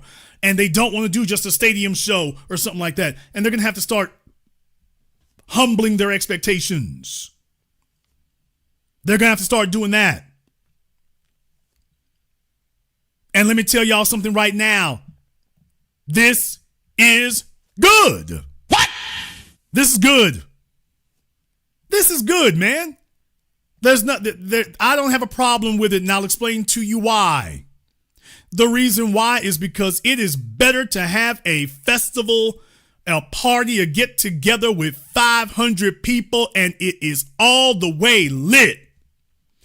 500 people, and it was a spectacular night to remember. It's better to do that than to have 500,000 damn near senior citizens shuffling their way down the aisle like you're at a Walmart. It's better to have 500 people and this thing is lit. It'd be better for you to have 500 people and there's just one rapper. There's just one singer. That's cool. Bring SZA, whoever. It's better to do that and just have one singer. Have one singer who's got a good discography, has a lot of good songs. It'd be better for you to have just one warm-up act, one singer, 500 people. That's how you build a culture. That's how you build a culture right there.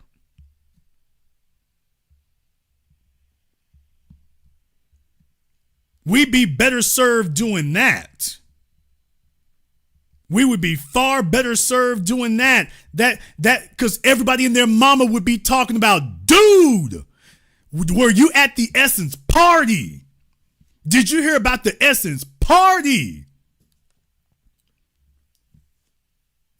They're going to be saying that. Man, Rod Wave lit it up.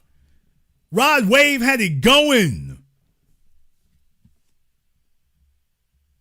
That's the kind of thing that catches on. Next thing you know, it's on social media, especially if somebody, you record it and show folk what it was like. Next thing you know, you don't have 500 people. You got 5,000 people trying to get in because they want to be a part of the experience. That is the story, dummy. That's a story.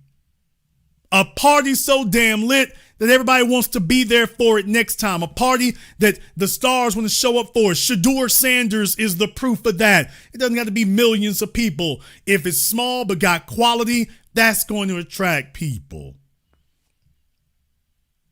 Yes, quality, not quantity, because what just happened at the Essence Festival, that's what happens when you focus on quantity and disregard quality.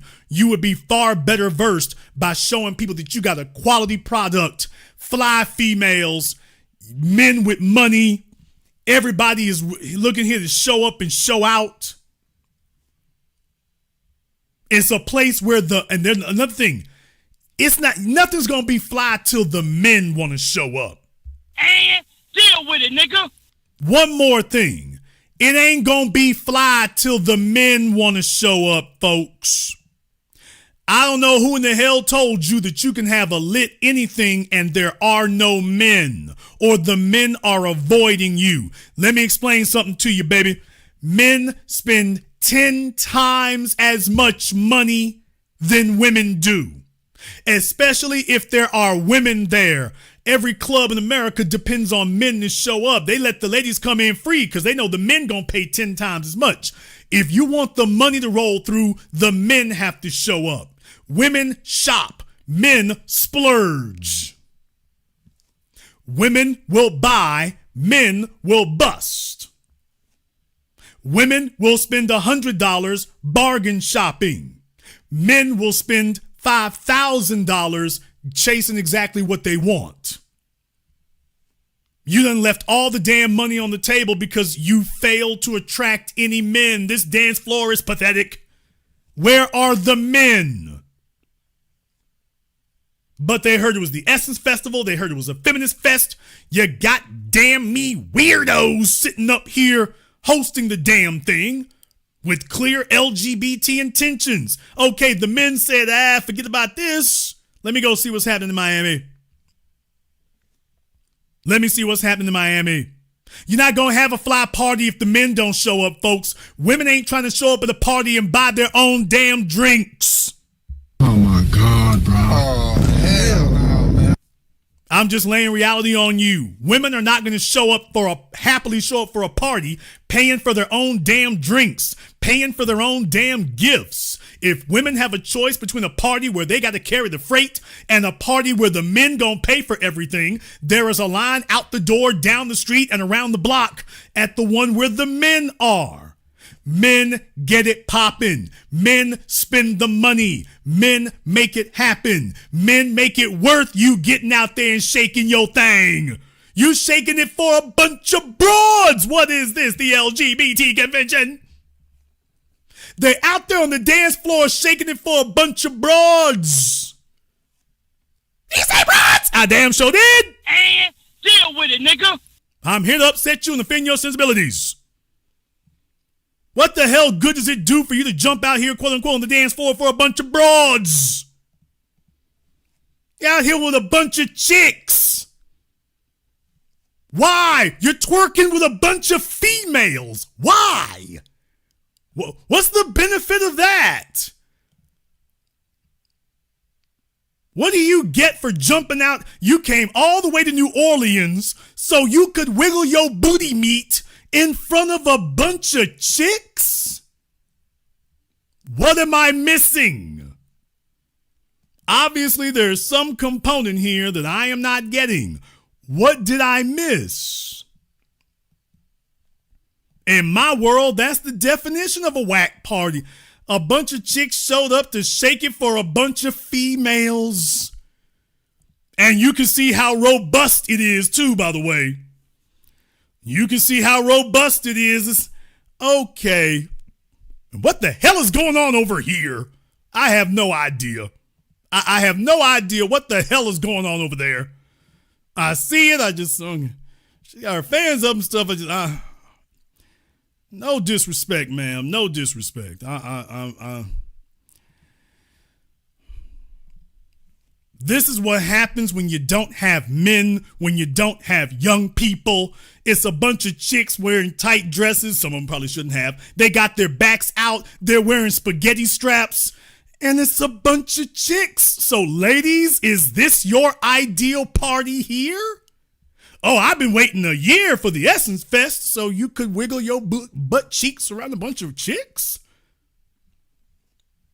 So this is it? The women will be modest and the women will be demure. There ain't a single female in here who is dreaming of going to a party where all the chicks get to shake their booty meat for each other. She's like, oh, wait a minute. This is a waste of twerking. This is a waste of twerking. Why am I doing all this for you?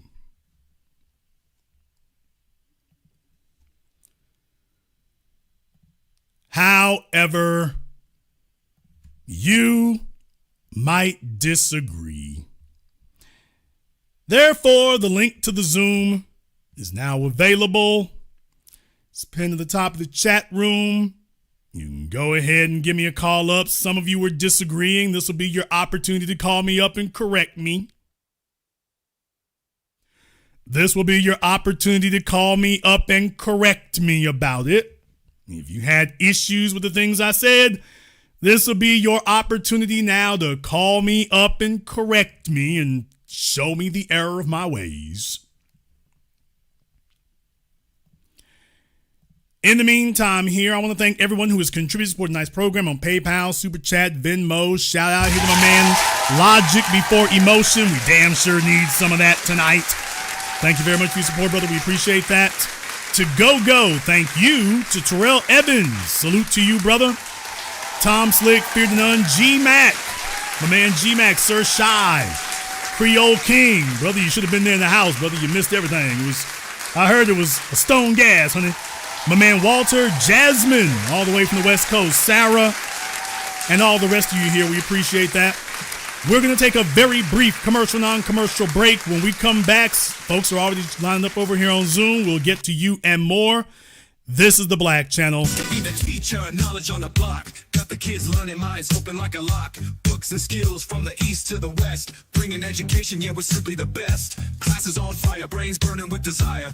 Innovation driving like a tire through the mire. Math, science, history, we got the whole range. Kids hitting new heights, teachers making a change. Used to be the teacher, stacking up the grades. Future bright shining, no need for no shades. Got the youth thriving, moving up the ladder. Smart and sharp, brains growing fatter. Lessons so lit, yeah, they stay in a blaze. Every mind sharp like a sword in the haze. Mr. B in the house breaking knowledge chains. Education kingpin, we reppin' the gains. Listen, be the teacher.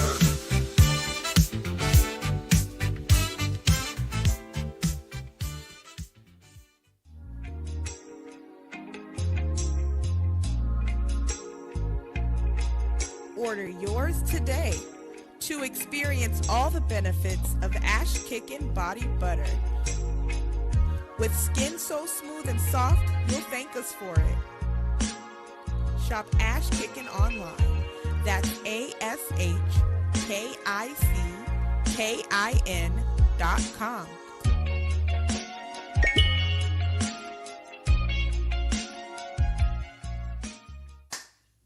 Hi, this is Brenda Starr, creator of Poetry with a Purpose and author of the book Pressed But Not Crushed.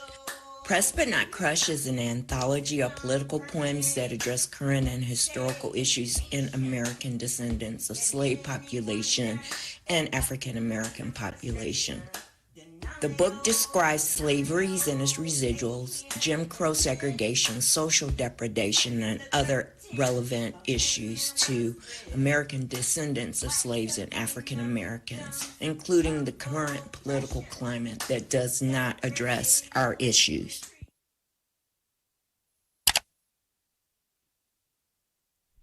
This is the Black Channel. I am your host, your brother, your humble servant, the Black Authority. Very glad to be with you all here this evening.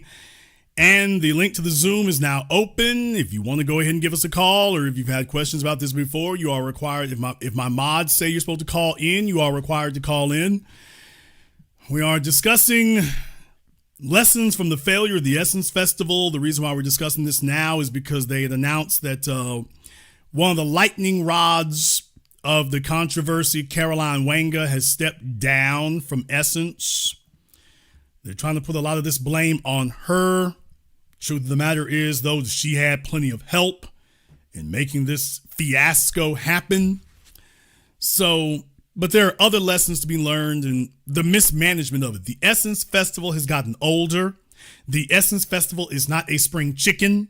And the problem is, once something becomes old, for your generation, it was lit. But 20, 25 years later, it ain't lit like that no more. And you have to do something to keep it relevant, to keep it hot, to keep it going. You need to have young people showing you, hey, bro, times have changed. And then you sit there and you listen to them. Okay, what's the spin we need to put on this? What can we do to reinvigorate the Essence Festival? And then you listen to them. And they'll tell you how to get that right. If you listen to them. Or you can keep listening to the aunties. I mean, they'll be there forever. Right. All right, let's go ahead and jump over here on Zoom real quick. We got Superpower Media up here on Zoom. Superpower Media, what's on your mind, brother? Jason, the disrespect was real. I mean, there's anybody that's not from Louisiana. You know, both my parents was born in Louisiana, and I want to tell you this: if you disrespect the food, the culture, man, you can get yourself hurt in Louisiana. Well, that's a red line. I mean, they went straight. They went straight for the damn third rail. They looked for the most disrespectful thing they could. And the only reason the Essence Festival has been successful is because of New Orleans. The culture in New Orleans is unreal, man. I mean, when you go there, you feel the soul, the spirits, the food, the culture. It's like no other, man. I mean, all throughout Louisiana, but really down in New Orleans, man. It's a feeling that you have that you can't even describe. Yeah, when you go to Miami, Miami is like being in an international place. It's like being in Rio. When you go down there for something, and don't get me wrong, that's cool if that's what you're looking for. That's fine. New York, New Year's night, that's like being in some international place. New Orleans, when you go there, brother, it's grounded. You see the people, you see us everywhere. You feel at home. It's grounded there. There's a reason why everybody, white, black, and everything, they go there because that's the feeling that you have. And now you're going to go in and directly to disrupt that. And the thing is, it can only be done by us because we're not sitting out here trying to exclude, making everything a hostile environment for everybody else. Everybody else comes where we are and try to be hostile and take over.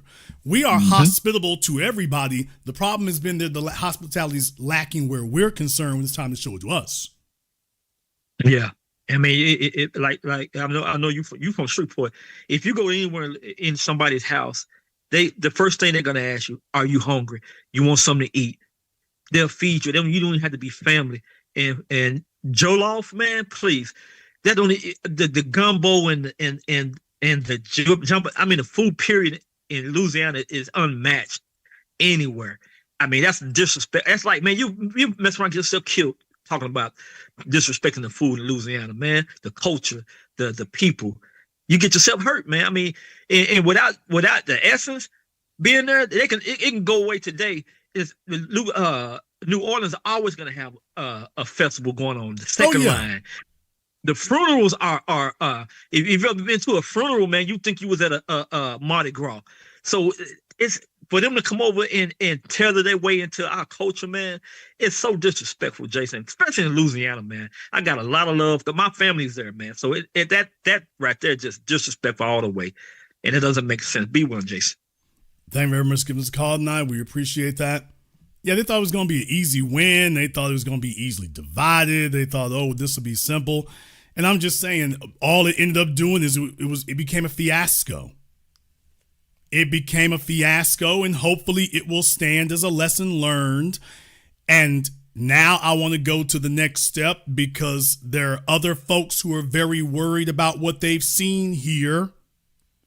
Caroline Wanga was on the Today Show and everything else, but there are political ramifications to this, people, because what this represents is promise made, promise kept. The online discussion and everything else has been firmly grounded in the fact that they brought a bunch of immigrants over here disrespecting the soil. That's made it all the way through the media. They were hating to have to talk about that because that puts everything in very clear focus. And that lets them know the culture has changed. So promise made, promise kept. Now the politicians have to look at themselves and wonder, if they still own that business, it's just a matter of time before they come for us. This is the new ideology. This is the new code. And the fact that folks stood by like that, it's like, oh, you got their undivided attention what the real problem was. And the politicians are wondering, will we be next? Spoiler alert, yep. Let me go ahead and see if we can get Brother Elijah up here on Zoom. Brother Elijah, what's on your mind? Hey, big brother, how you doing? Sorry about that. Hey, B1, brother, this is this is an excellent broadcast tonight, brother. And I gotta say, man, eventually, after listening to how they tethered this the Essence Fest, I may have to change my name down the road from Brother Elijah to FBA Loose Cannon. Brother, you said this to us for a long time, and I don't think these tethers realize this applies to them too. It applies to everybody. If we can't all be equally comfortable, we can all be equally uncomfortable and everything like that, because white supremacy used these tethers, put them in front of us. These tethers know they don't got nothing going on without us. Okay? Please go ahead. What you think? No, they thought that they really did buy into their own hype. Remember, Caroline Wanga was working for Target and DEI. Yes, these are immigrants who worked around white folk, and their business plan, business strategy is that they know how to talk to the domestic niggas. Right. So they really do think they're smarter. They really do think they're more enlightened. They really do think they're more cultured. They really do think they're more ingenious and more cunning and more savvy. They really do believe that. They really do believe that they're just so much slicker than we are, brother. That's not a fake. They really believe it. Now, the problem comes when they actually try to execute it. When they actually attempt to do it, then it goes bad. But no, they actually believe that. And then, brother, to add to your point, brother, look what you showed us, because this is what I've been thinking for a long time.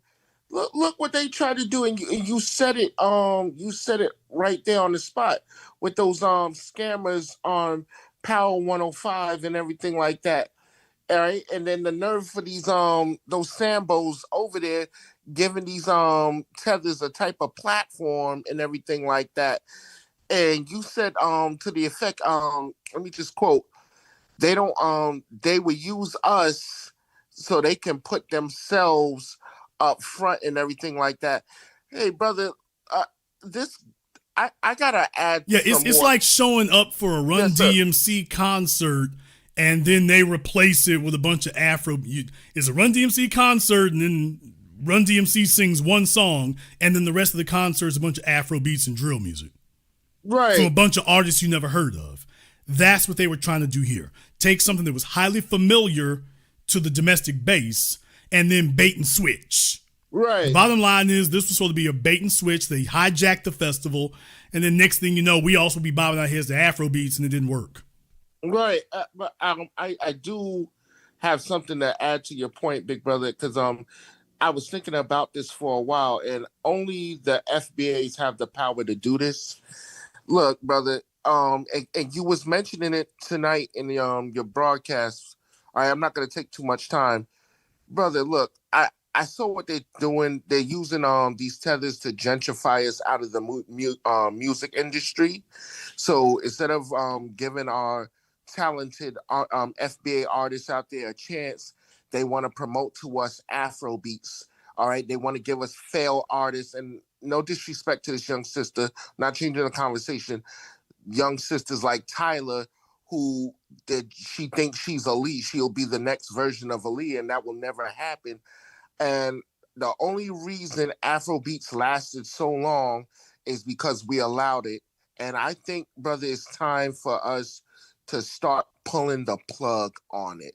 Let it go. If they want to give us, if they want to continue Afrobeats, you practice that in your homeland. Okay, going forward, even with this thing with the Essence Fest, no more inviting everybody to the cookout. We have our program. You have yours. If they want to be part of our program, you said this earlier in a different broadcast. They have not reached out to us. When they start coming to us with some land grants, and let's have some real Pan-Africanism instead of them coming over here and using us. Well, the thing is, you can't do like the white folk did. They're used to the white folk. You know, what white people do is a white fella gets featured on your song, and next thing you know, he's running the damn record label. Jim Carrey is at the bottom of the damn cast on Living Color. He's the only one got a Hollywood career like that. And all these other people trying to execute that strategy where they dance on stage next to us, and then next week they're headlining our own programs. I don't have a problem with Afrobeats. You know, I'm a musician. Do what you do. Of course, they got the game from us to begin with. So, I mean, hey, it is what it is. I don't have a problem with that. My whole thing is this shoving it down your throat thing. This idea that for us, we earned our bones. We didn't shove nothing down them people's throats. They got a taste of the flavor, and that was the last time they was not lit. For us, if you want Afrobeats to become a thing, it's going to have to earn its bones. But this idea that you're going to smuggle it in and shove it down people's throats and all this old mess right here, that's what's not going to make it. Thank you very much for giving us a call tonight. We appreciate that. Let's see if we can get Camelot up here on Zoom. Let me see if we can get Camelot up here on Zoom. Camelot, if you were paying attention, if you weren't, we're going to have to go ahead and move on. And give Camelot here 5 more seconds, and then we're going to have to move on. Camelot, make sure you have your camera and your microphone turned on just so we don't have any trolling issues. I can give you 2 more seconds, and then we got to move on. Okay, Camelot, I don't see anything, so I don't know where you are, but if you don't have a light for me or something, we're going to have to move on here, brother. You're slowing us down. So wherever you're at, we need to get that together. Okay, Camelot, what's on your mind? Turn off your speakers, dude. Going forward, even with this thing with the Essence Fest, no more. Okay.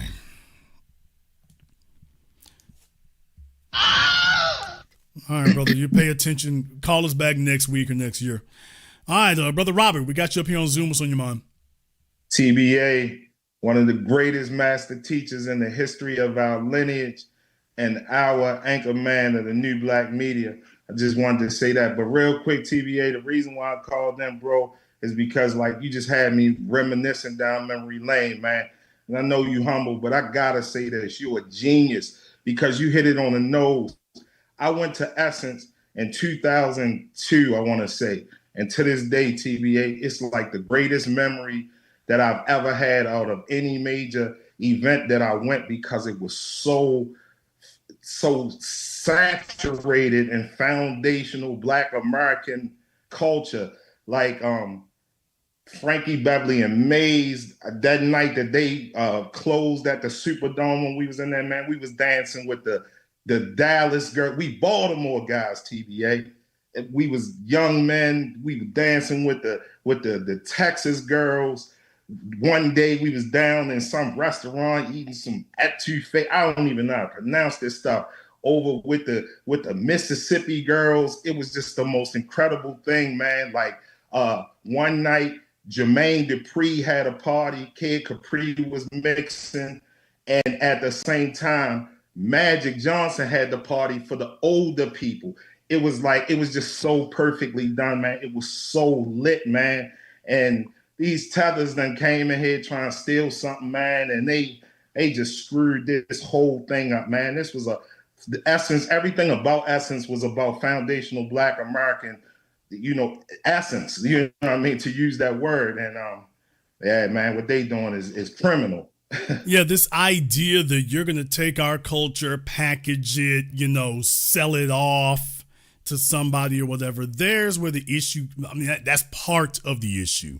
This mercenarial mindset that you're here to take what we got and to cannibalize it and scavenge it, and you're just going to go sell it off for your own personal benefit. It's like, no, if you're not enriching it, if you're not helping it to be better, but first of all, before you can even do that, first you got to understand it. Thank you. You took the words out of my mind. You have to understand it beforehand. You gotta understand it. The Essence Festival is not Jollof and Afrobeats and oxtails. Hey, TBA, please, can I ask you this? Because you from Louisiana. When I was down there, that was the one time I went to that event. I ate from some Black people, some vendors. They were foundational Black Americans from Louisiana. Is like alligator a thing down there? I don't know, because that was the first and only time I ate some alligator down there. I mean, it can be. I'm not a fan. Okay, all right. It can be. Yeah, every once in a while you get that. It's not my thing, but if you like it, you do. I mean, it's not like alligator is not like shrimp here. Okay, that's not what it's like. Shrimp is everywhere. Catfish is everywhere. Alligator, because depending on how you make it, it'll have the consistency of chicken or whatever. I know it doesn't taste. It doesn't taste like chicken. It doesn't taste like chicken, but everybody should try some alligator at least once to see if you like it. That was my one time at Essence that year, 2020. We was in the Superdome, and I was like, alligator. He was like, yeah, come on, try it, man. Louisiana. I was like, all right. And I ate it, and like you said, it tastes like chicken. I was just wondering, was that a Louisiana thing? Yeah, it's all right. It's not a slap your mama thing. I've never had alligator that made me want to assault one of my relatives. But but you should try it. It's like shark. Shark didn't thrill me either, but you should try it one time just so you can say you had it. Maybe you'll like it. I never met anybody who actually loved it. You really like it, or you're all right with it. But everybody should try it at least once, and if you get it from here, at least it'll be done right. You go somewhere else, man, you take your chances.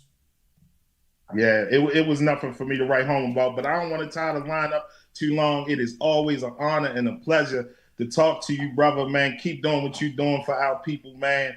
I can't thank you enough for what you do, man. A huge fan of yours, TVA. Thank you, brother. Thank you very much. Give us a call tonight. We appreciate that. Yeah, like I say, alligator is, I know what y'all think. You think Louisiana's one big swamp. I assure you it is not. Might have some coastal erosion issues. I assure you it is not one big swamp. I promise you that. If you can't make it to Louisiana, you might get lucky. And if Papa Do's is serving, if you're in a city that has Papa Do's is one of the few places that they talk about Louisiana cuisine. Papa Do's is the only place that I can actually say comes close to what we do here. So for those of you in Atlanta, in Texas, you know, if you can find a Papa Do's where you are, and if they're serving alligator at that time, you might get lucky. So that I can give it to you. Try it. Try it one time. Just try it so you can go ahead and see if you like it or not. If you did, great. If you don't, it's cool. All right, we got Justin here on Zoom. Justin, what's on your mind? Good evening, brother Jason. Long-time listener. I appreciate you, my brother. I wanted to just go over. I caught the broadcast a little bit late. I wanted to go over this whole Jollof versus Jambalaya thing, and what I feel like branding, paying attention to the branding is something that we need to really realize in a case where it's like, this is intentional. There is a disrespect that's actually given to our people. Well, granted, for me, I come from Caribbean descent. But what I wanted to say is that, like, I was born here. My family is rooted in the Caribbean. My family pays respect to the Black people and the foundational people that come into this country. And then when you have somebody to take over something like the Essence Fest, that's bullshit. Pardon. It's not cool, because at the end of the day, you think that it's a collective kind of mentality where it's like, okay, we're trying to bring everybody together, bring the culture together.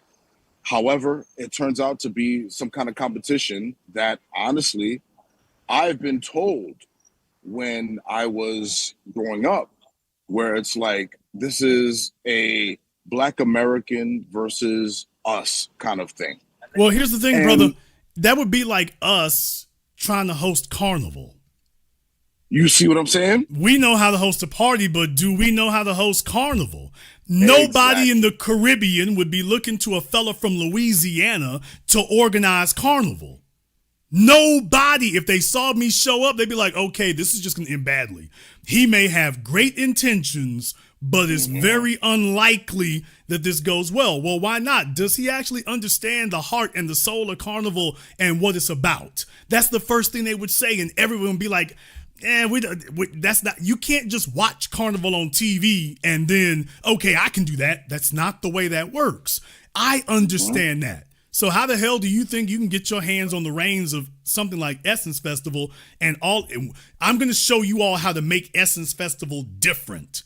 We're going to make it better by changing it. If I told you I'm going to make Carnival better by changing it, you'd be like, okay, you've already messed up. I don't even need to hear what you got to say next. You've already messed up. I don't got to hear anything else. Exactly. And then even with that, it's like, well, because Carnival, I'm from Brooklyn, New York. So Carnival is literally tomorrow, right? So tonight is Juve, and that has a whole cultural separation that people would accept. They'll see what it is, and then they'll draw their conclusions. The base of it is completely different. However, it has completely run amok. And there's proof. There's definite proof in that. Now, to close everything that I'm saying, and I appreciate you, my brother, for actually even answering me. This was a deliberate attack. This was a deliberate attack on the fact that, hey, we're coming in, we don't respect our cultural, we don't respect Black people. I'm just gonna put it like that. They do not respect Black people. They do not respect the foundational Black lives that actually put everything on the line. What they did was they took an opportunity to get a bag They took it over and it failed. It completely failed because, as you said, they have no actual connection. They don't have a connection to the diaspora that they're trying to infiltrate. And it exposed itself. Yeah, you can't conquer something you don't understand. First of all, you shouldn't be trying to conquer it. Your job is to assimilate to us. If that's what they were supposed to be doing, that's the only way it could have succeeded. You're not here to change us. They walked in the door thinking they were going to change us and, homogenize it. And we don't ever touch anybody else's soil with that kind of idea in mind. They come over here for it. So a lesson had to be taught. Thank you very much for giving us a call tonight, Justin. We appreciate that. Yeah, a lesson had to be taught tonight. A lesson just had to be taught in that regard. And if they're smart, they'll pay attention to it going forward if they're smart. Or they can just keep losing money. They can keep doing that too. I want to give one more word of advice here about this because some folks didn't like what I said earlier, but I'm going to stomp on it and stand on it. Let me explain something to you. You need young people at these events. If your event is not actively appealing to young people, there's a problem.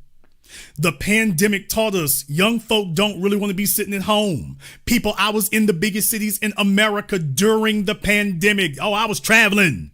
I was in Seattle. I was in LA. I was in Miami. I was in New York. I was in DC. I was in Atlanta New Year's night 2021.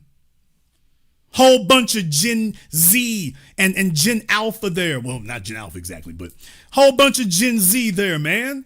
Millennials and Gen Z, they don't want to be stuck up in the house.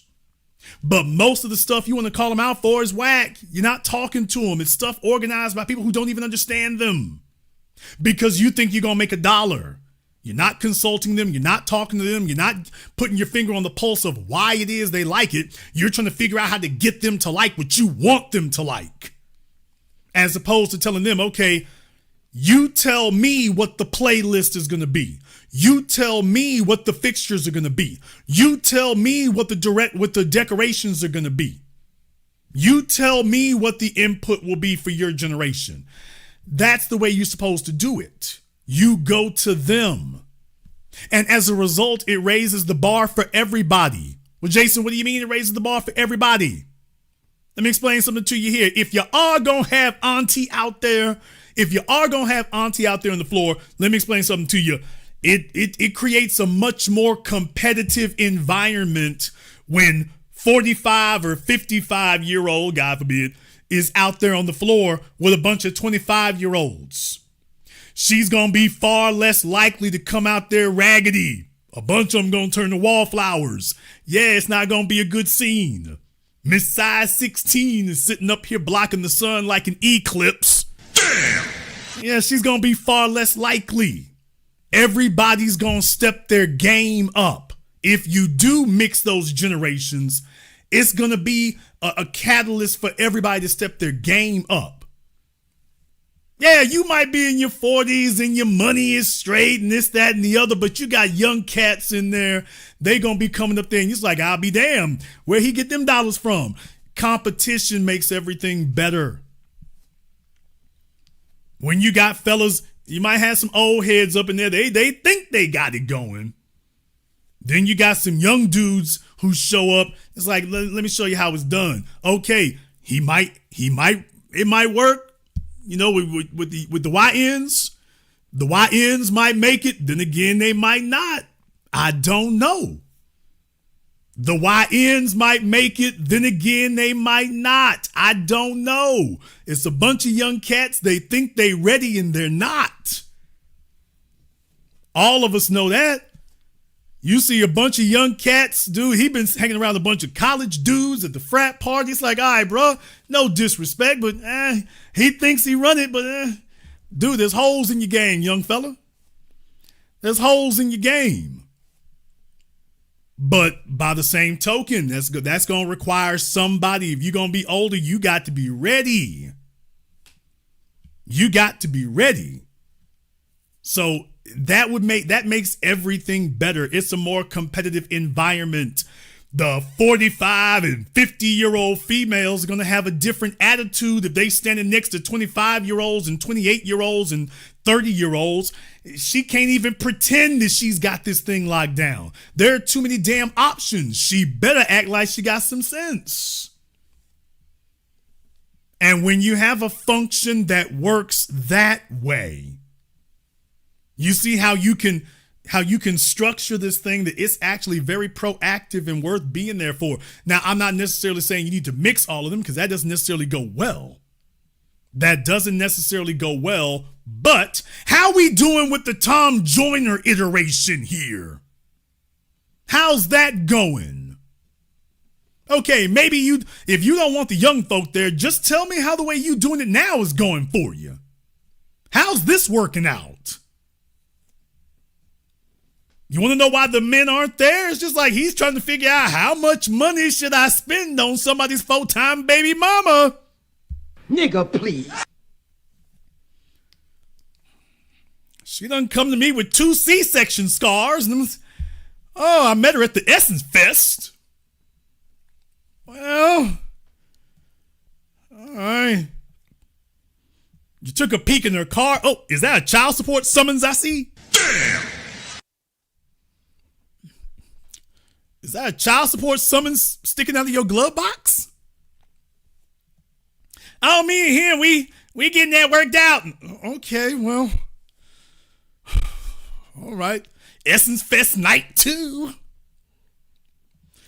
That was Essence Festival night number 2. Yeah, we got some stories about Essence Fest this year too, just not anything you actually want to live. All right, we got Tyler up here on Zoom. Tyler, what's on your mind? Jason, earlier I wanted to tap into something you said earlier in your broadcast when you were talking about the leverage we have as a community when it comes to our creativity. There was an animation course I was teaching last year, and one of the things I came across in my research was a very early animation based on a jazz performer called Cap Calloway. So they used his live dancing, Black Men, to capture more like rhythmic, more advanced movements. So from the beginning of animation, we're talking Disney, Pixar, from the beginning of animation in the early 1900s, they were in our clubs, in our spaces, capturing our creativity and leveraging it to build billion-dollar empires that are still functioning today. So I'm 100% with you on us recognizing what our value is and capturing it. So I full support for sure. This is our cultural legacy. Please remember, I must remind you again, marketers, the United States Department of Commerce, everybody has acknowledged this for decades. America's biggest export is not cars, computers, any of that. America's biggest export is its culture. And the biggest parts of it is us. Absolutely. America's culture is its biggest export. America is the wide-ranging tastemakers. America is what makes it hot. And when they say make it hot, they're talking about us. We're the ones who set that up. We're the ones who structure it. And then the corporation's like, ooh, that was good. Can you repeat that one more time? And then off they go. So when they say that, they're referring to us. We cannot give away our culture. We cannot give that away, nor can we allow anybody to bastardize it or rape it. This is something that we pass down to our children. This was passed down to us. We're going to pass it down to them, but we're going to pass them down a stronger one because we're going to also we already laying the foundation now that this isn't something you let folks up here and pimp you for. Because one minute they're like, oh, that's great. Can I stand up here? And next minute they're telling you only thing you got to change is everything you're doing. Absolutely. And you need to make yours look like ours. So it started off with all of us with a sprinkling of these other folk. When they get done, it'll be all of them with a sprinkling of us, and we're the ones started. No, it's really the new digital. Like I see animation, Pixar. When you watch a lot of these movies, especially the newer ones, let's say in the last decade, it's really been a way to practice digital blackface, in my opinion.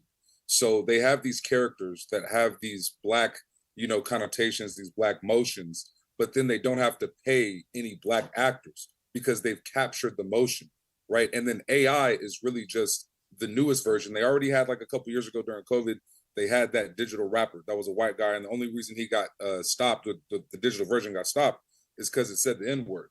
So the way that they're using technology, even if you're someone who's a creative, you still are going to need technology. So I think it's kind of just saying, like, still pushing that tech literacy. Like, we have to, as a people, when we left the plantations, we started reading and we knocked that illiteracy rate down. It's now got to be this tech. They're using it to capture who and what we are as a people, and they're making billions internationally off of it. It's got to stop, or the black network is going to get drained again and again and again. Thank you very much for giving us a call. We appreciate that. Yeah, this is our cultural legacy. This is not a product that other folks get to market and get to grab onto and do what they want to do with it. That's not what it's for. And we're just laying down clear boundaries to people that, yeah, we see the value of what it is. We understand why you like it. That's why we built it, because it's very, very good. But you're not going to take this and be like, I wonder how we can use this to promote what we doing. No, you get over there and earn your bones. If what you're doing flies, that's great. If it doesn't, humble yourself. If it flies, great. And if it doesn't, humble yourself. Yes, brothers and sisters from around the world, that is the Essence Festival here. They're kicking the lady out. And I wanted to do this as a post-mortem so that folks would understand exactly what occurred here. And let this be a lesson going forward. Now, the story is not over. I'm only bringing it up tonight because, okay, Caroline Wanga is out. So she's on the chopping block, but that does not mean that they learned their lesson.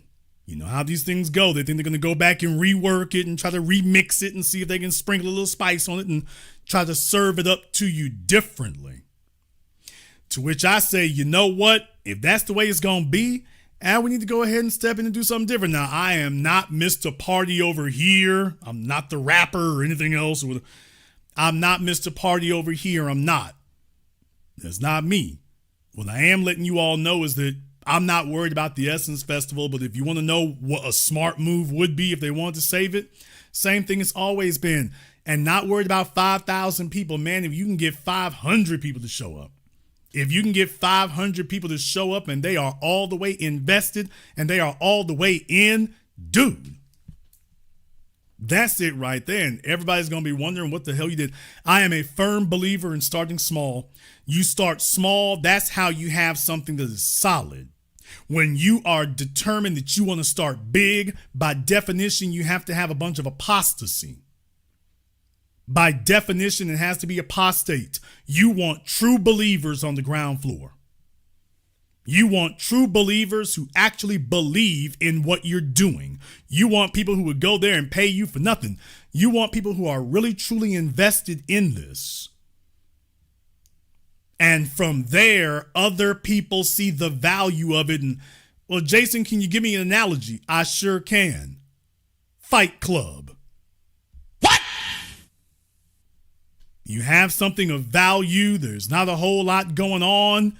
Next thing you know, you have something valuable. Now word gets out. Everybody wants to see what the big hubbub is. The only challenge you have is to do what you did that last time. Do it again. Yeah. That thing you did last time, do it again. Only this time, do it 10% better. Not 100% better. Just 10% better than you did last time. That same thing you did last time. Do that again. That's how you make things happen. That's how you create a culture. That's how you create a movement. That's how you create a function. That's how you make something a venue that folks want to come to. That's how it happens. Not by trying to fill stadiums. Fill people's hearts and fill people's memories. And everything else comes from there. But don't focus on filling a stadium.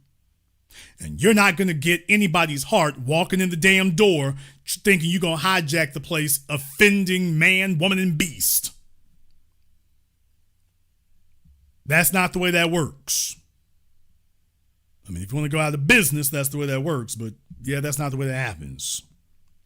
In the chat room, Camelot, I did not get a response from anybody, sir. I did not get a response from anyone. So you can go ahead and try again, but I did not get a response from anyone, sir. So I don't know.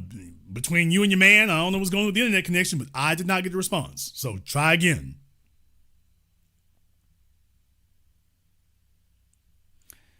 In the meantime, here, we're going to go ahead and wrap things up here tonight. I want to thank everyone who's contributed toward tonight's program on PayPal, Super Chat, Venmo. Shout out here to my man, Brother Jean. Hadn't seen Brother Jean here in a minute. Very glad to see from you here, brother. We appreciate that. To Rashad Marsh, Lanita Jones, Black Eyed Peas, Willie Addison, Muffy. Thank you very much for your support here tonight. If you are new here to the Black Channel, welcome to the Haven of Intelligent Black Thought. We do this every weekend, some holidays and days in between.